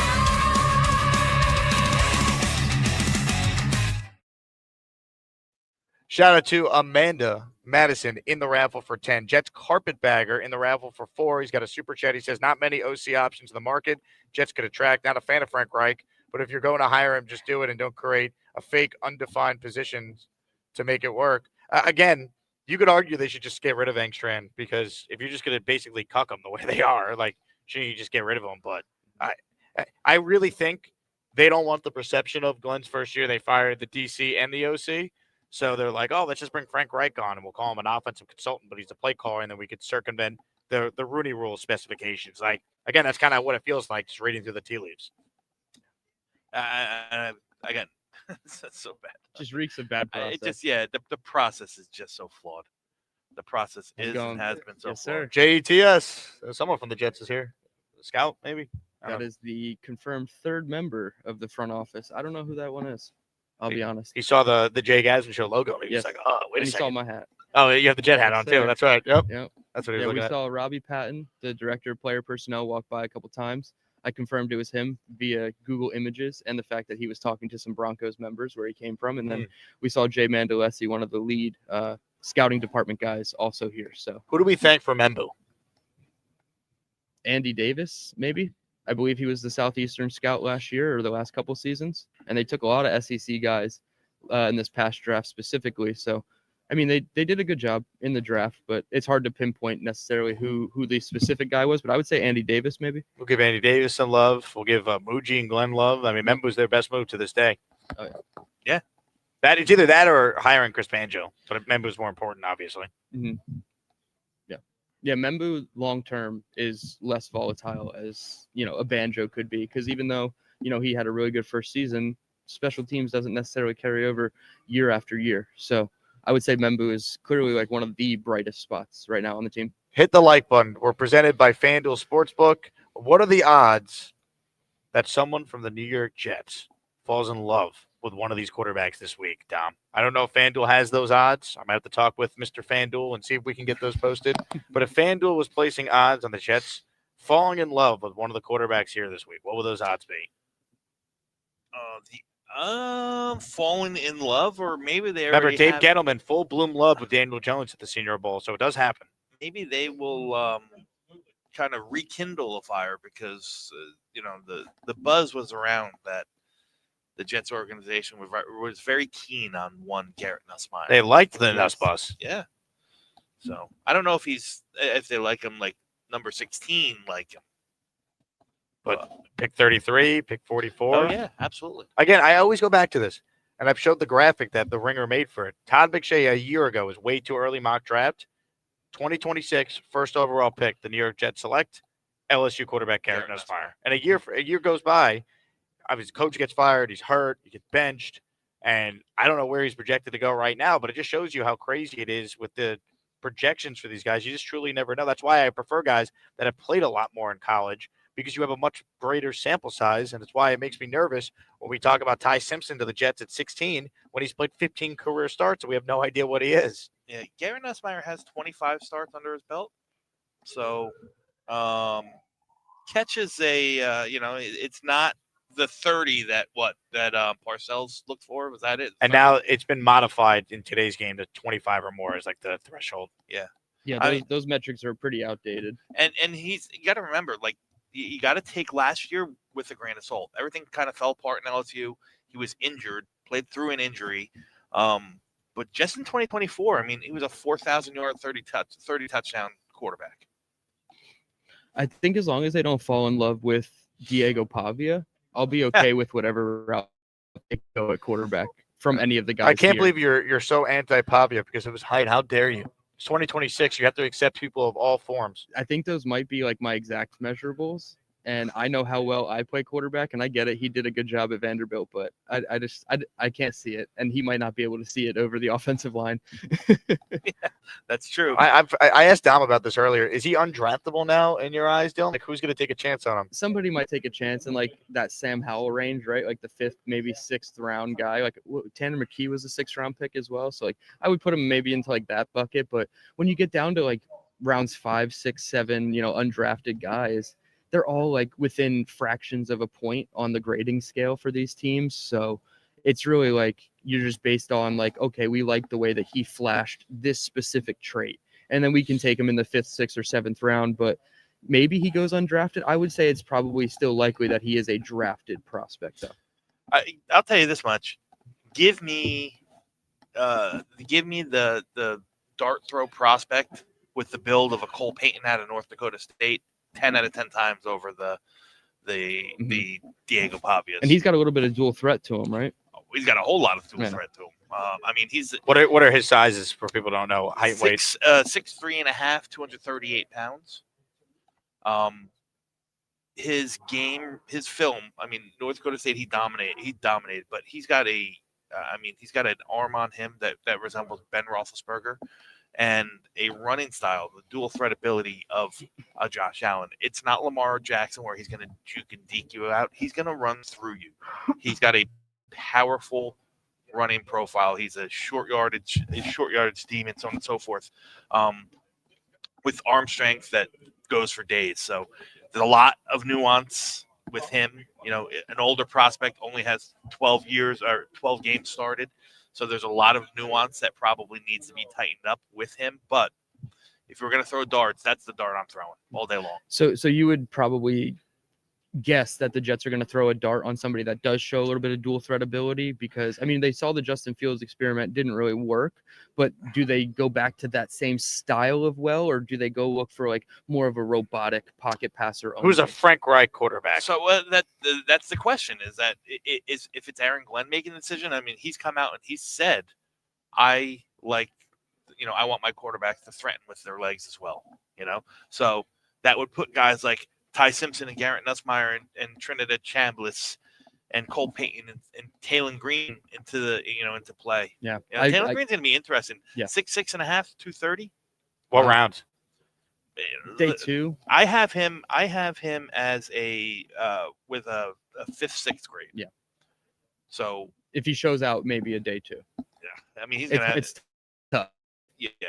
I have him with, like I said, a late round 5 grade. Mm-hmm. So.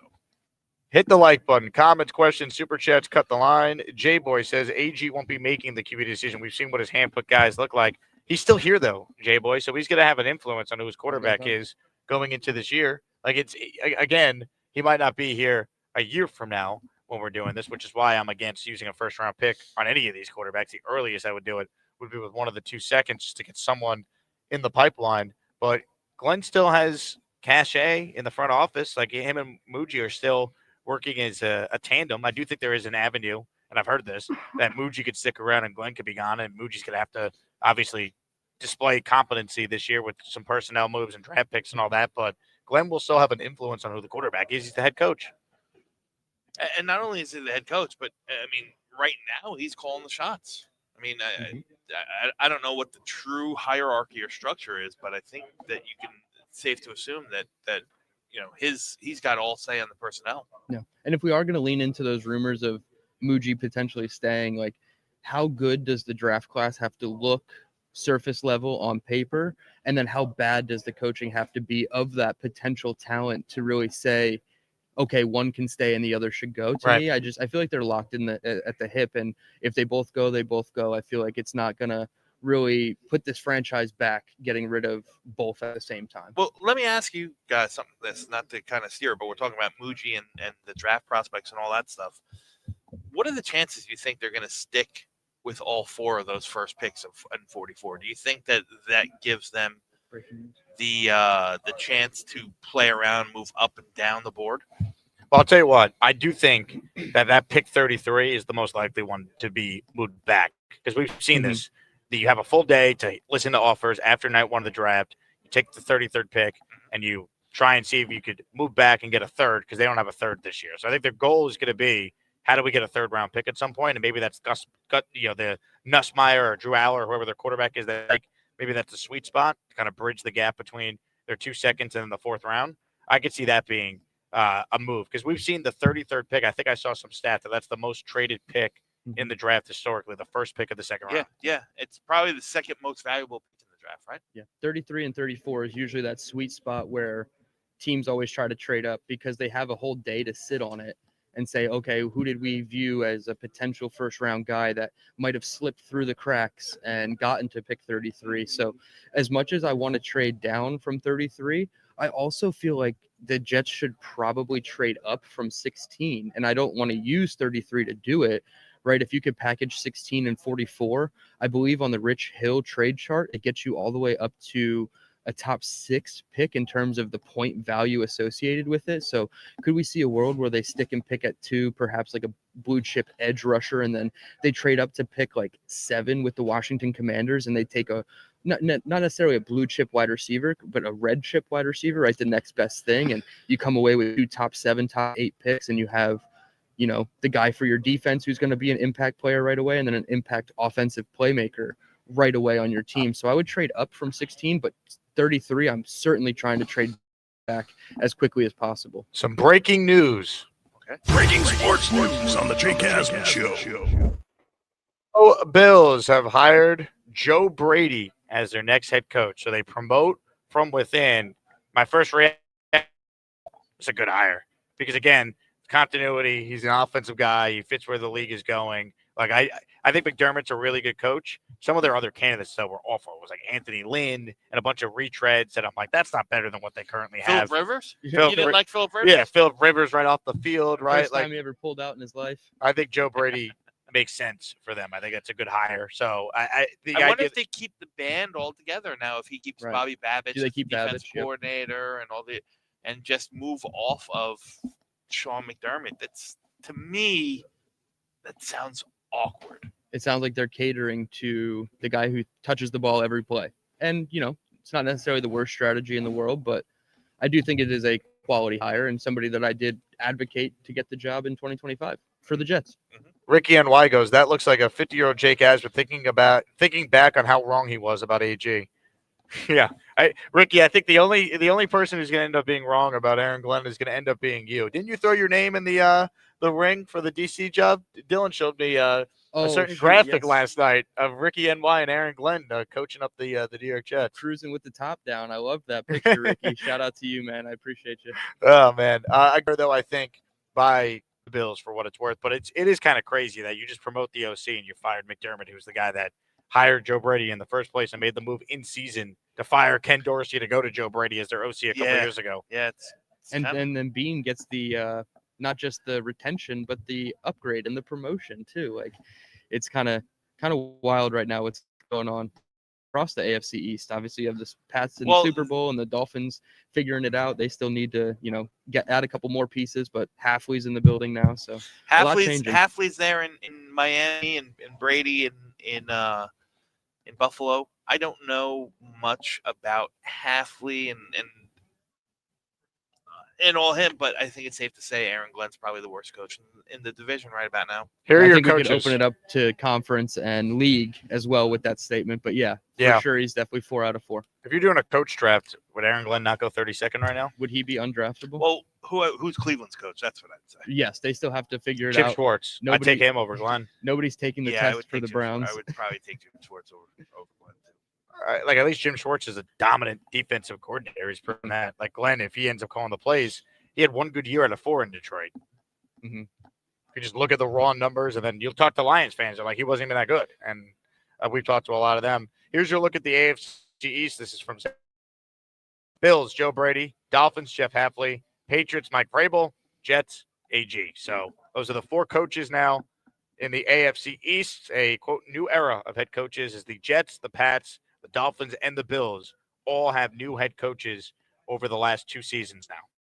So full slate of new coaches over the last 2 years. Glenn, technically the second longest tenured, even though it was about like a week later than Mike Vrabel's hiring. So it is kind of crazy to say he is the longest tenured coach in the division. Yeah, it's funny. Mm-hmm.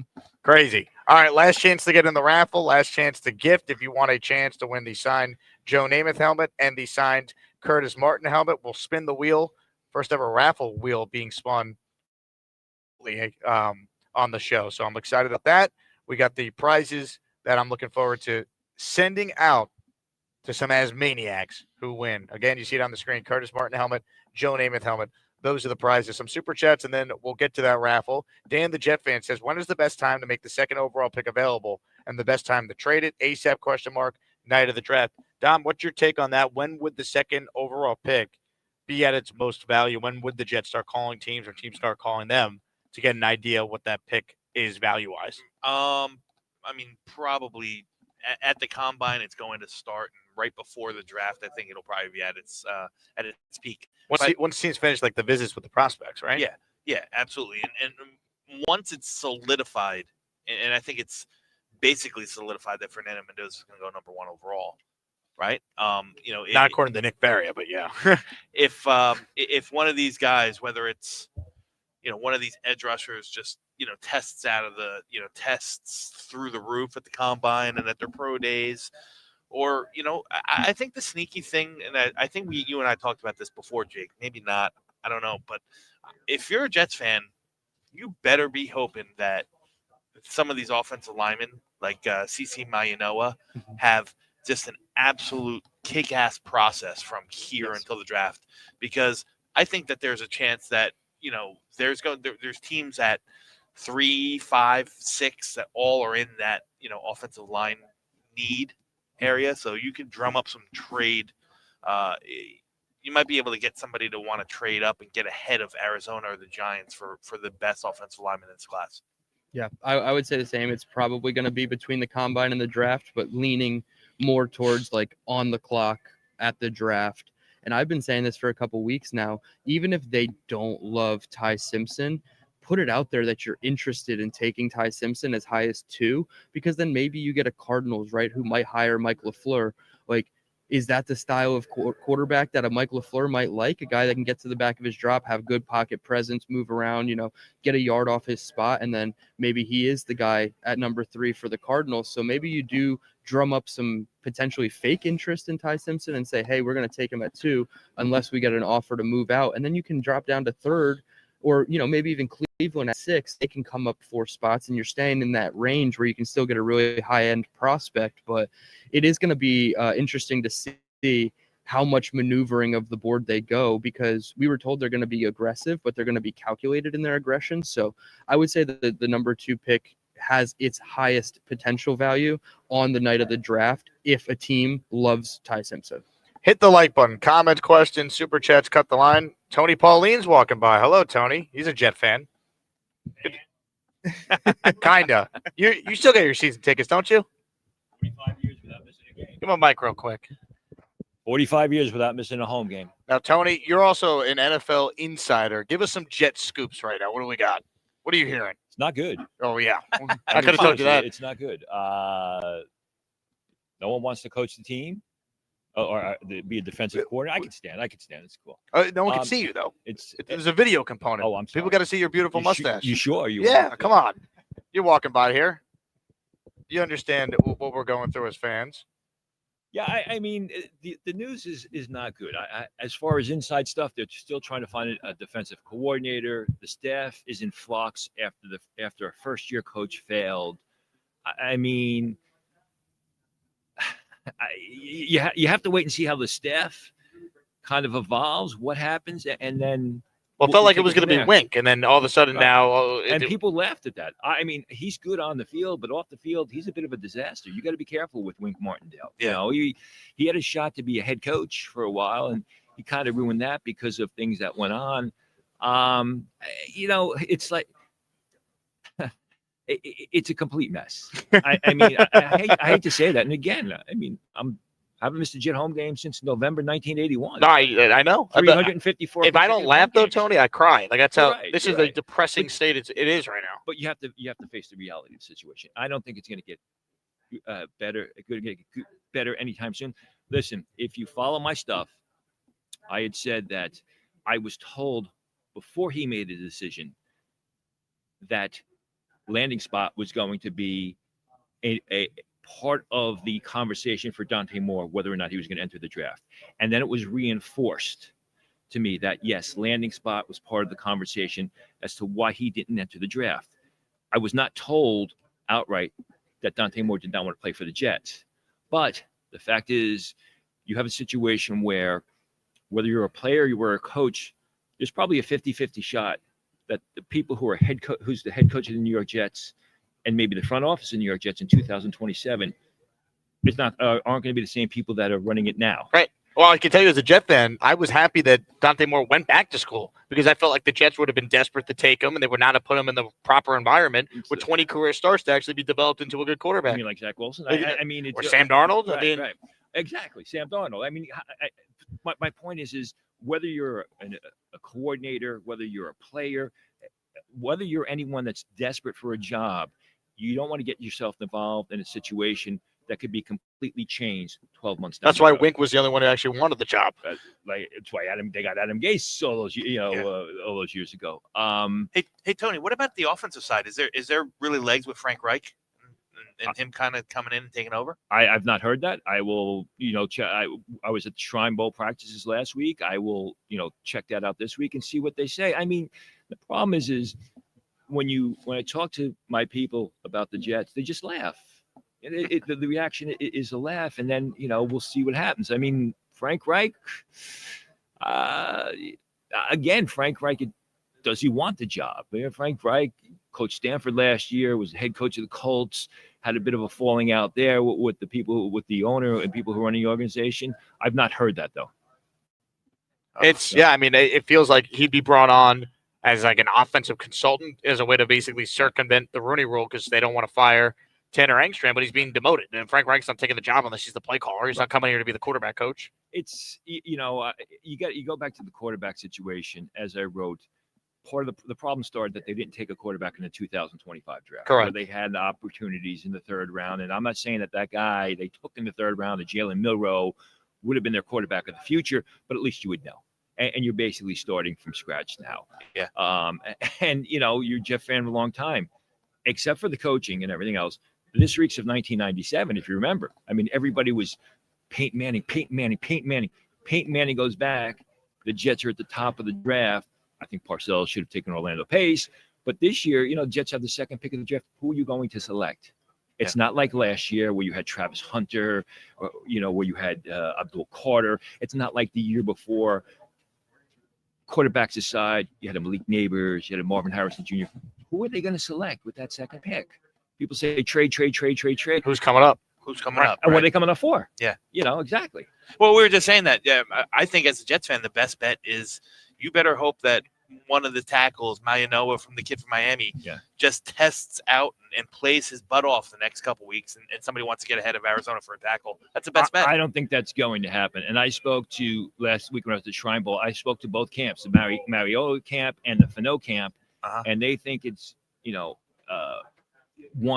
1B. They still don't know who the top tackle is going to be, but they all agree the third pick of the draft is ridiculously early for one of those two right tackles. Well, but in this class alone, Tony, who else is? But you still have two of them in the top 10. Yeah. The two guys you mentioned. Sure. And you're right. It falls off after that. I mean, there's a big drop off. You know, every non-quarterback. I mean, everyone out and I'll even say Fernando Mendoza is not. I mean, he's going to go 1. I don't know if he's a can't miss prospect, but that's for another argument. Every other prospect of the non-quarterback guys, the 2 tackles, the edge rushers, the receivers, they're all good, but they all have their flaws, and in other draft classes wouldn't even be close to number 2. Well, that's what I said. That's what I was getting at when I said, you know, unlike last year, if you don't get the quarterback, you still have Travis Hunter, you still have, you know, Abdul Carter, you still have the opportunity to trade down to a team like we saw with the Browns and still get a quality prospect. That's right. Jets got a good player in Amar Membu last year, no doubt about it. There's not that type of player at the top of this year's draft. So, you know, again, you say typical Jet luck. But they make their own. They dig their own. Well, it starts with the owner who continues to make poor hires and has stained the reputation of the franchise where the top people don't want to take jobs here. I think Woody, on his behalf, has tried to reach out and tried to get football people to make the decisions or to give him advice to make the decisions. He's just reaching out to the wrong people. You know, you go back when they hired Idzik. They had that hiring firm that did Corn Ferry. Was that them? Whatever it was. But you remember, the general manager had to take on the head coach. Had to take Rex, right? Okay, so that limited the scope there. And then with McCagnon, he brought in Charlie Casserly and Ron Wolf. Yep. And the problem is Mike McCagnon, who's a super nice guy if you've ever met him. Mike McCagnon was Charlie Casserly's protege. You know, there was connections there. I mean, really, the only time the past 15 years they haven't done it was when they let Joe Douglas hire Saleh. Right. And as awful as it was, it's probably the best success that they've had over the period of time, except for that 1 year with Todd Bowles where they just missed the playoffs by a little bit. Yeah. And you're right about the owner. I mean, you're a Jets fan. Basically, this is the opposite of what we dealt with Leon Hess, because Leon Hess was hands off to a fault. Leon Hess, if you remember all those years, put people in charge. The Mike Hickeys, Frank Ramos, Steve Gutmans, and he ran his oil company. And he was slow to make changes when changes needed to be made. 1997, he gets the microphone, Bill Parcells take over. The franchise changes on a dime. Now you have somebody, 2 brothers who have an office in Florham Park, who basically the franchise is their little hobby. You know, their favorite toy, and they're not qualified to make these decisions. And the football people should not be answering to these guys. You know, you look at Robert Kraft. Robert Kraft likes the cameras. He likes to talk a lot. But Robert Kraft isn't making football decisions. Correct. And when he had to, he admitted his mistake after a year with Mayo and pivoted. Exactly. Did the right thing for his team. Know, Jeffrey Lurie likes to jump on the cameras, but he lets Howie Roseman make the football decisions. You know, they got to not only they have to find the right guy, but they got to get out of the facility. Right. And the problem is, I think they have the wrong guy. And I think Woody tried to be hands off when he hired Glenn, because, again, these were his first hires he's made in a decade. He was the UK ambassador when you had Gase to Douglas to Saleh. He didn't have anything to do with that. It was his brother overseeing that. But I think the issue you run into is if you hired the wrong people, well, now he didn't want to pull the plug after a year. You have all these openings. My only positive spin as a Jet fan, and it stinks that this is the positive spin, you know, if you look ahead to 2027, you got the 3 first-round picks. I don't think anyone expects the Jets to be very good next year. So there's a path to hopefully getting one of the top quarterbacks. And, you know, your job, I think, could be attractive a year from now, because there's not going to be 10 openings next year. You're going to have more than half the league having a first- or second-year head coach. Right. Well, a couple things. You have to be careful. People say, we'll get our quarterback in 2026. You never know. You don't. I mean, they thought this was going to be the year that you were going to get the and even a year ago, in 2025, lead up to the draft, people were talking about Carson Beck and Quinn Ewers and Shedeur Sanders, and that never panned out. Yeah. The other thing is there's a positive feed. Muji. GM. I've talked to people. It's like, you know, so the interesting dynamic is, and I wrote about it, is if they fire Glenn, do they keep Muji? Well, you know who his college roommate was? Kevin O'Connell. So if he's available a year from now, there's your connection to get the offensive coach for the quarterback. Exactly. He's done a great job, O'Connell. Right. You know, we'll see what happens with letting Sam Darnold go and drafting J.J. McCarthy, but he is a guy who knows the quarterback position. He's a former Jet, and I've heard Jet ownership thinks very highly of him. Right. So that's something. But you're always kicking the can down the road. That's the problem with being a Jet fan. It's You're all always about kicking next the year. can down the road. It's and I think it's going to be interesting to see what the season ticket subscription is like. Do you have a lot of people? Did you renew again? I have not yet. I'm going to wait. I gave mine up 2 years ago. Did you? I did. The guy, I put like a $100 refundable deposit on, and I'm like, call me in February. Well, you're going to lose out on Jets cash. The last thing I want to be doing is walking around Jets paraphernalia. Well, we got an extra home game that next year. Oh, that's really enticing. So going to the stadium for nine extra home game. Sundays, So, and as everybody tells, hear all noise in the background, the interviews are over. Yep. And all the scouts and everybody are walking by us. Tony, we'll let you run. Appreciate you hopping on. Good to see you as always. Thanks, Man, Tony. see you at practice. Have a good day. Tony Pauline with us there. Good insight from him. And if you hear the loud noise, Dylan, do me a favor. Spin the camera around. Give people a little feel for what's happening here with the prospects coming by. There's someone with the Jets right there. Scouts. So things are happening here in the convention center. Yeah, we just saw Robbie Patton walk by again, a couple scouts. Everybody's flooding out of these meeting rooms, but tons of Jets personnel members here for sure.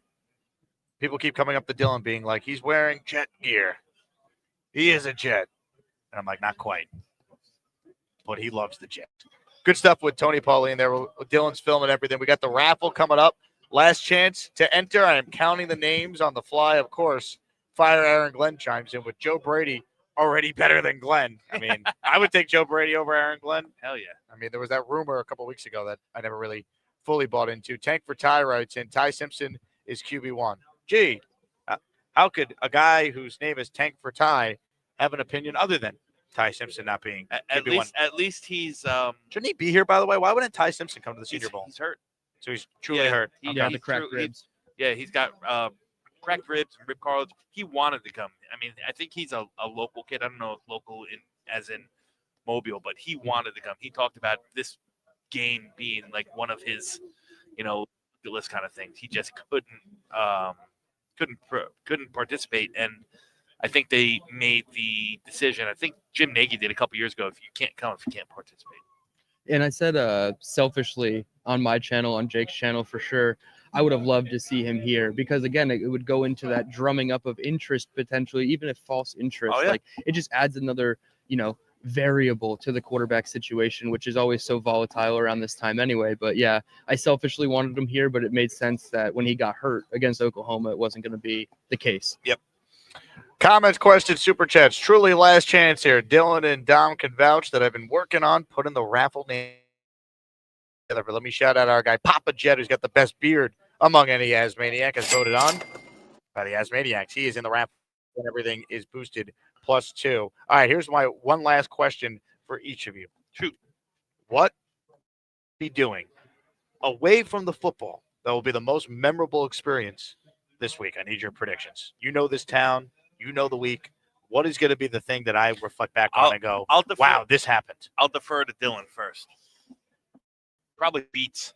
I was gonna say, yeah, if you're going downtown Mobile and you're just walking around, you will bump shoulders with so many people, whether it's media, personnel members across the league. So technically it is football related, but it's more of it's a networking like extravaganza. The coaching convention too. Yes, absolutely. So I would say the nightlife is definitely going to be the part where once we go downtown Mobile tonight, maybe tomorrow night, we'll really see all the people around. How many autographs is Dom C going to be signing for draft fans? That's right. I got asked for the true story is hilarious. In the when we were in London for the game, some random person said, "Hey, I know you. You're blah blah blah blah blah. Can I get your autograph?" I was like, "No, you can get my autograph. Like, you can shake my hand." That's crazy. Someone once came to a listener event of mine, and it was like a young kid, and he had a Quinnen Williams jersey, and he wanted me to sign it, and I'm like, I refuse to do. I'm not ruining your Quinnen Williams jersey with my signature. So I'd be happy to take a selfie instead, but I'm not going to degrade the Quinnen Williams jersey that you spent good money on with my worthless signature. That's crazy. Could you imagine going on eBay and looking for a Quinnen Williams auto jersey, and it's just like Quinnen Williams auto jersey, but in parentheses it says Jake Asman. Yeah, signed by Jake Asman. Oh, man. Super chat from J-Mall. I don't want the coach that picked J.J. McCarthy over Sam Darnold. From what I understand, that wasn't necessarily all him. The GM was involved in that as well. And who is that? That was J-Mall. J-Mall.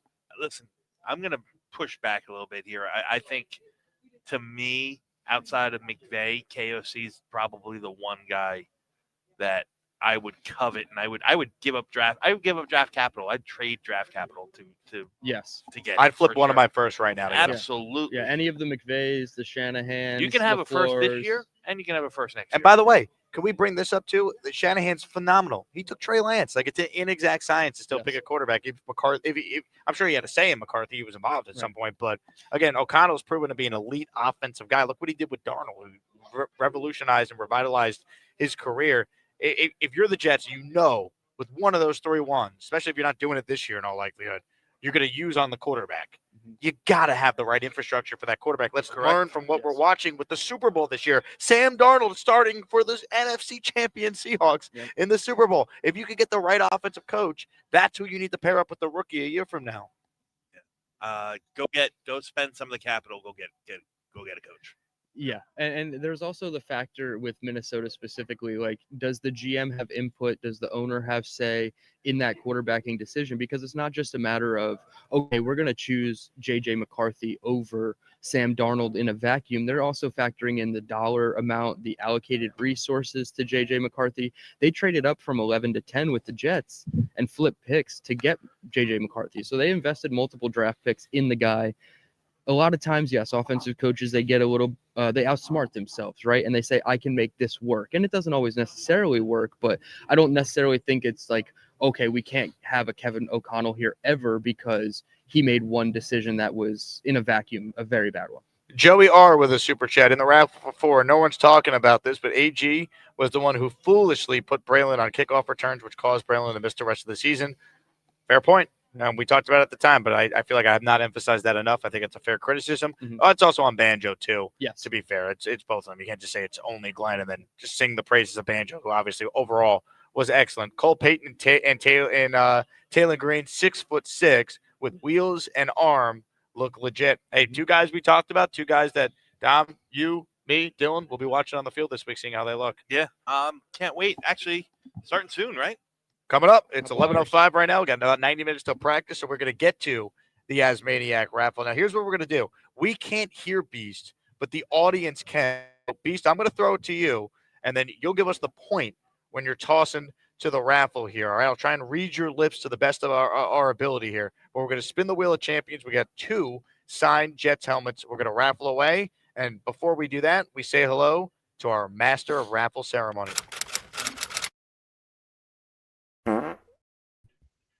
Ladies and gentlemen, it is now time to spin the 2026 Wheel of Champions!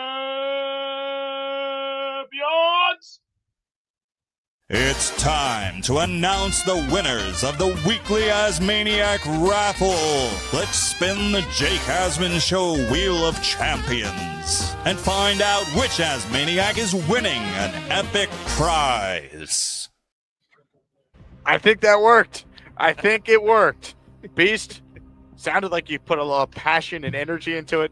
Job well done. The music should be playing. All right, let's spin the wheel of champions. Prize number 1 is a signed helmet by Jets legend, Pro Football Hall of Famer Curtis Martin. Again, if you're the winner, you have to email me, asmanjake@gmail.com, your name and address, so I know where to send the autographed C. Martin helmet to. Okay, here we go. The winner of the C. Martin helmet, and again, this encapsulates everyone who's entered any of our raffles over the last week, and today's show is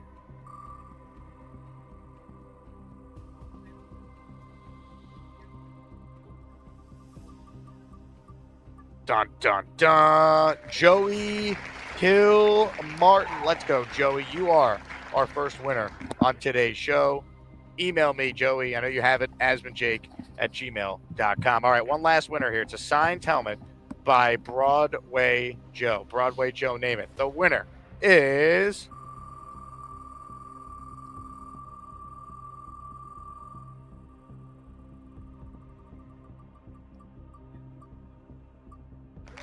Joey R. Hey, Joey. He was in the chat, so I know he's watching. Joey, congratulations. You are our second winner. Let's give both our winners a Jet chant.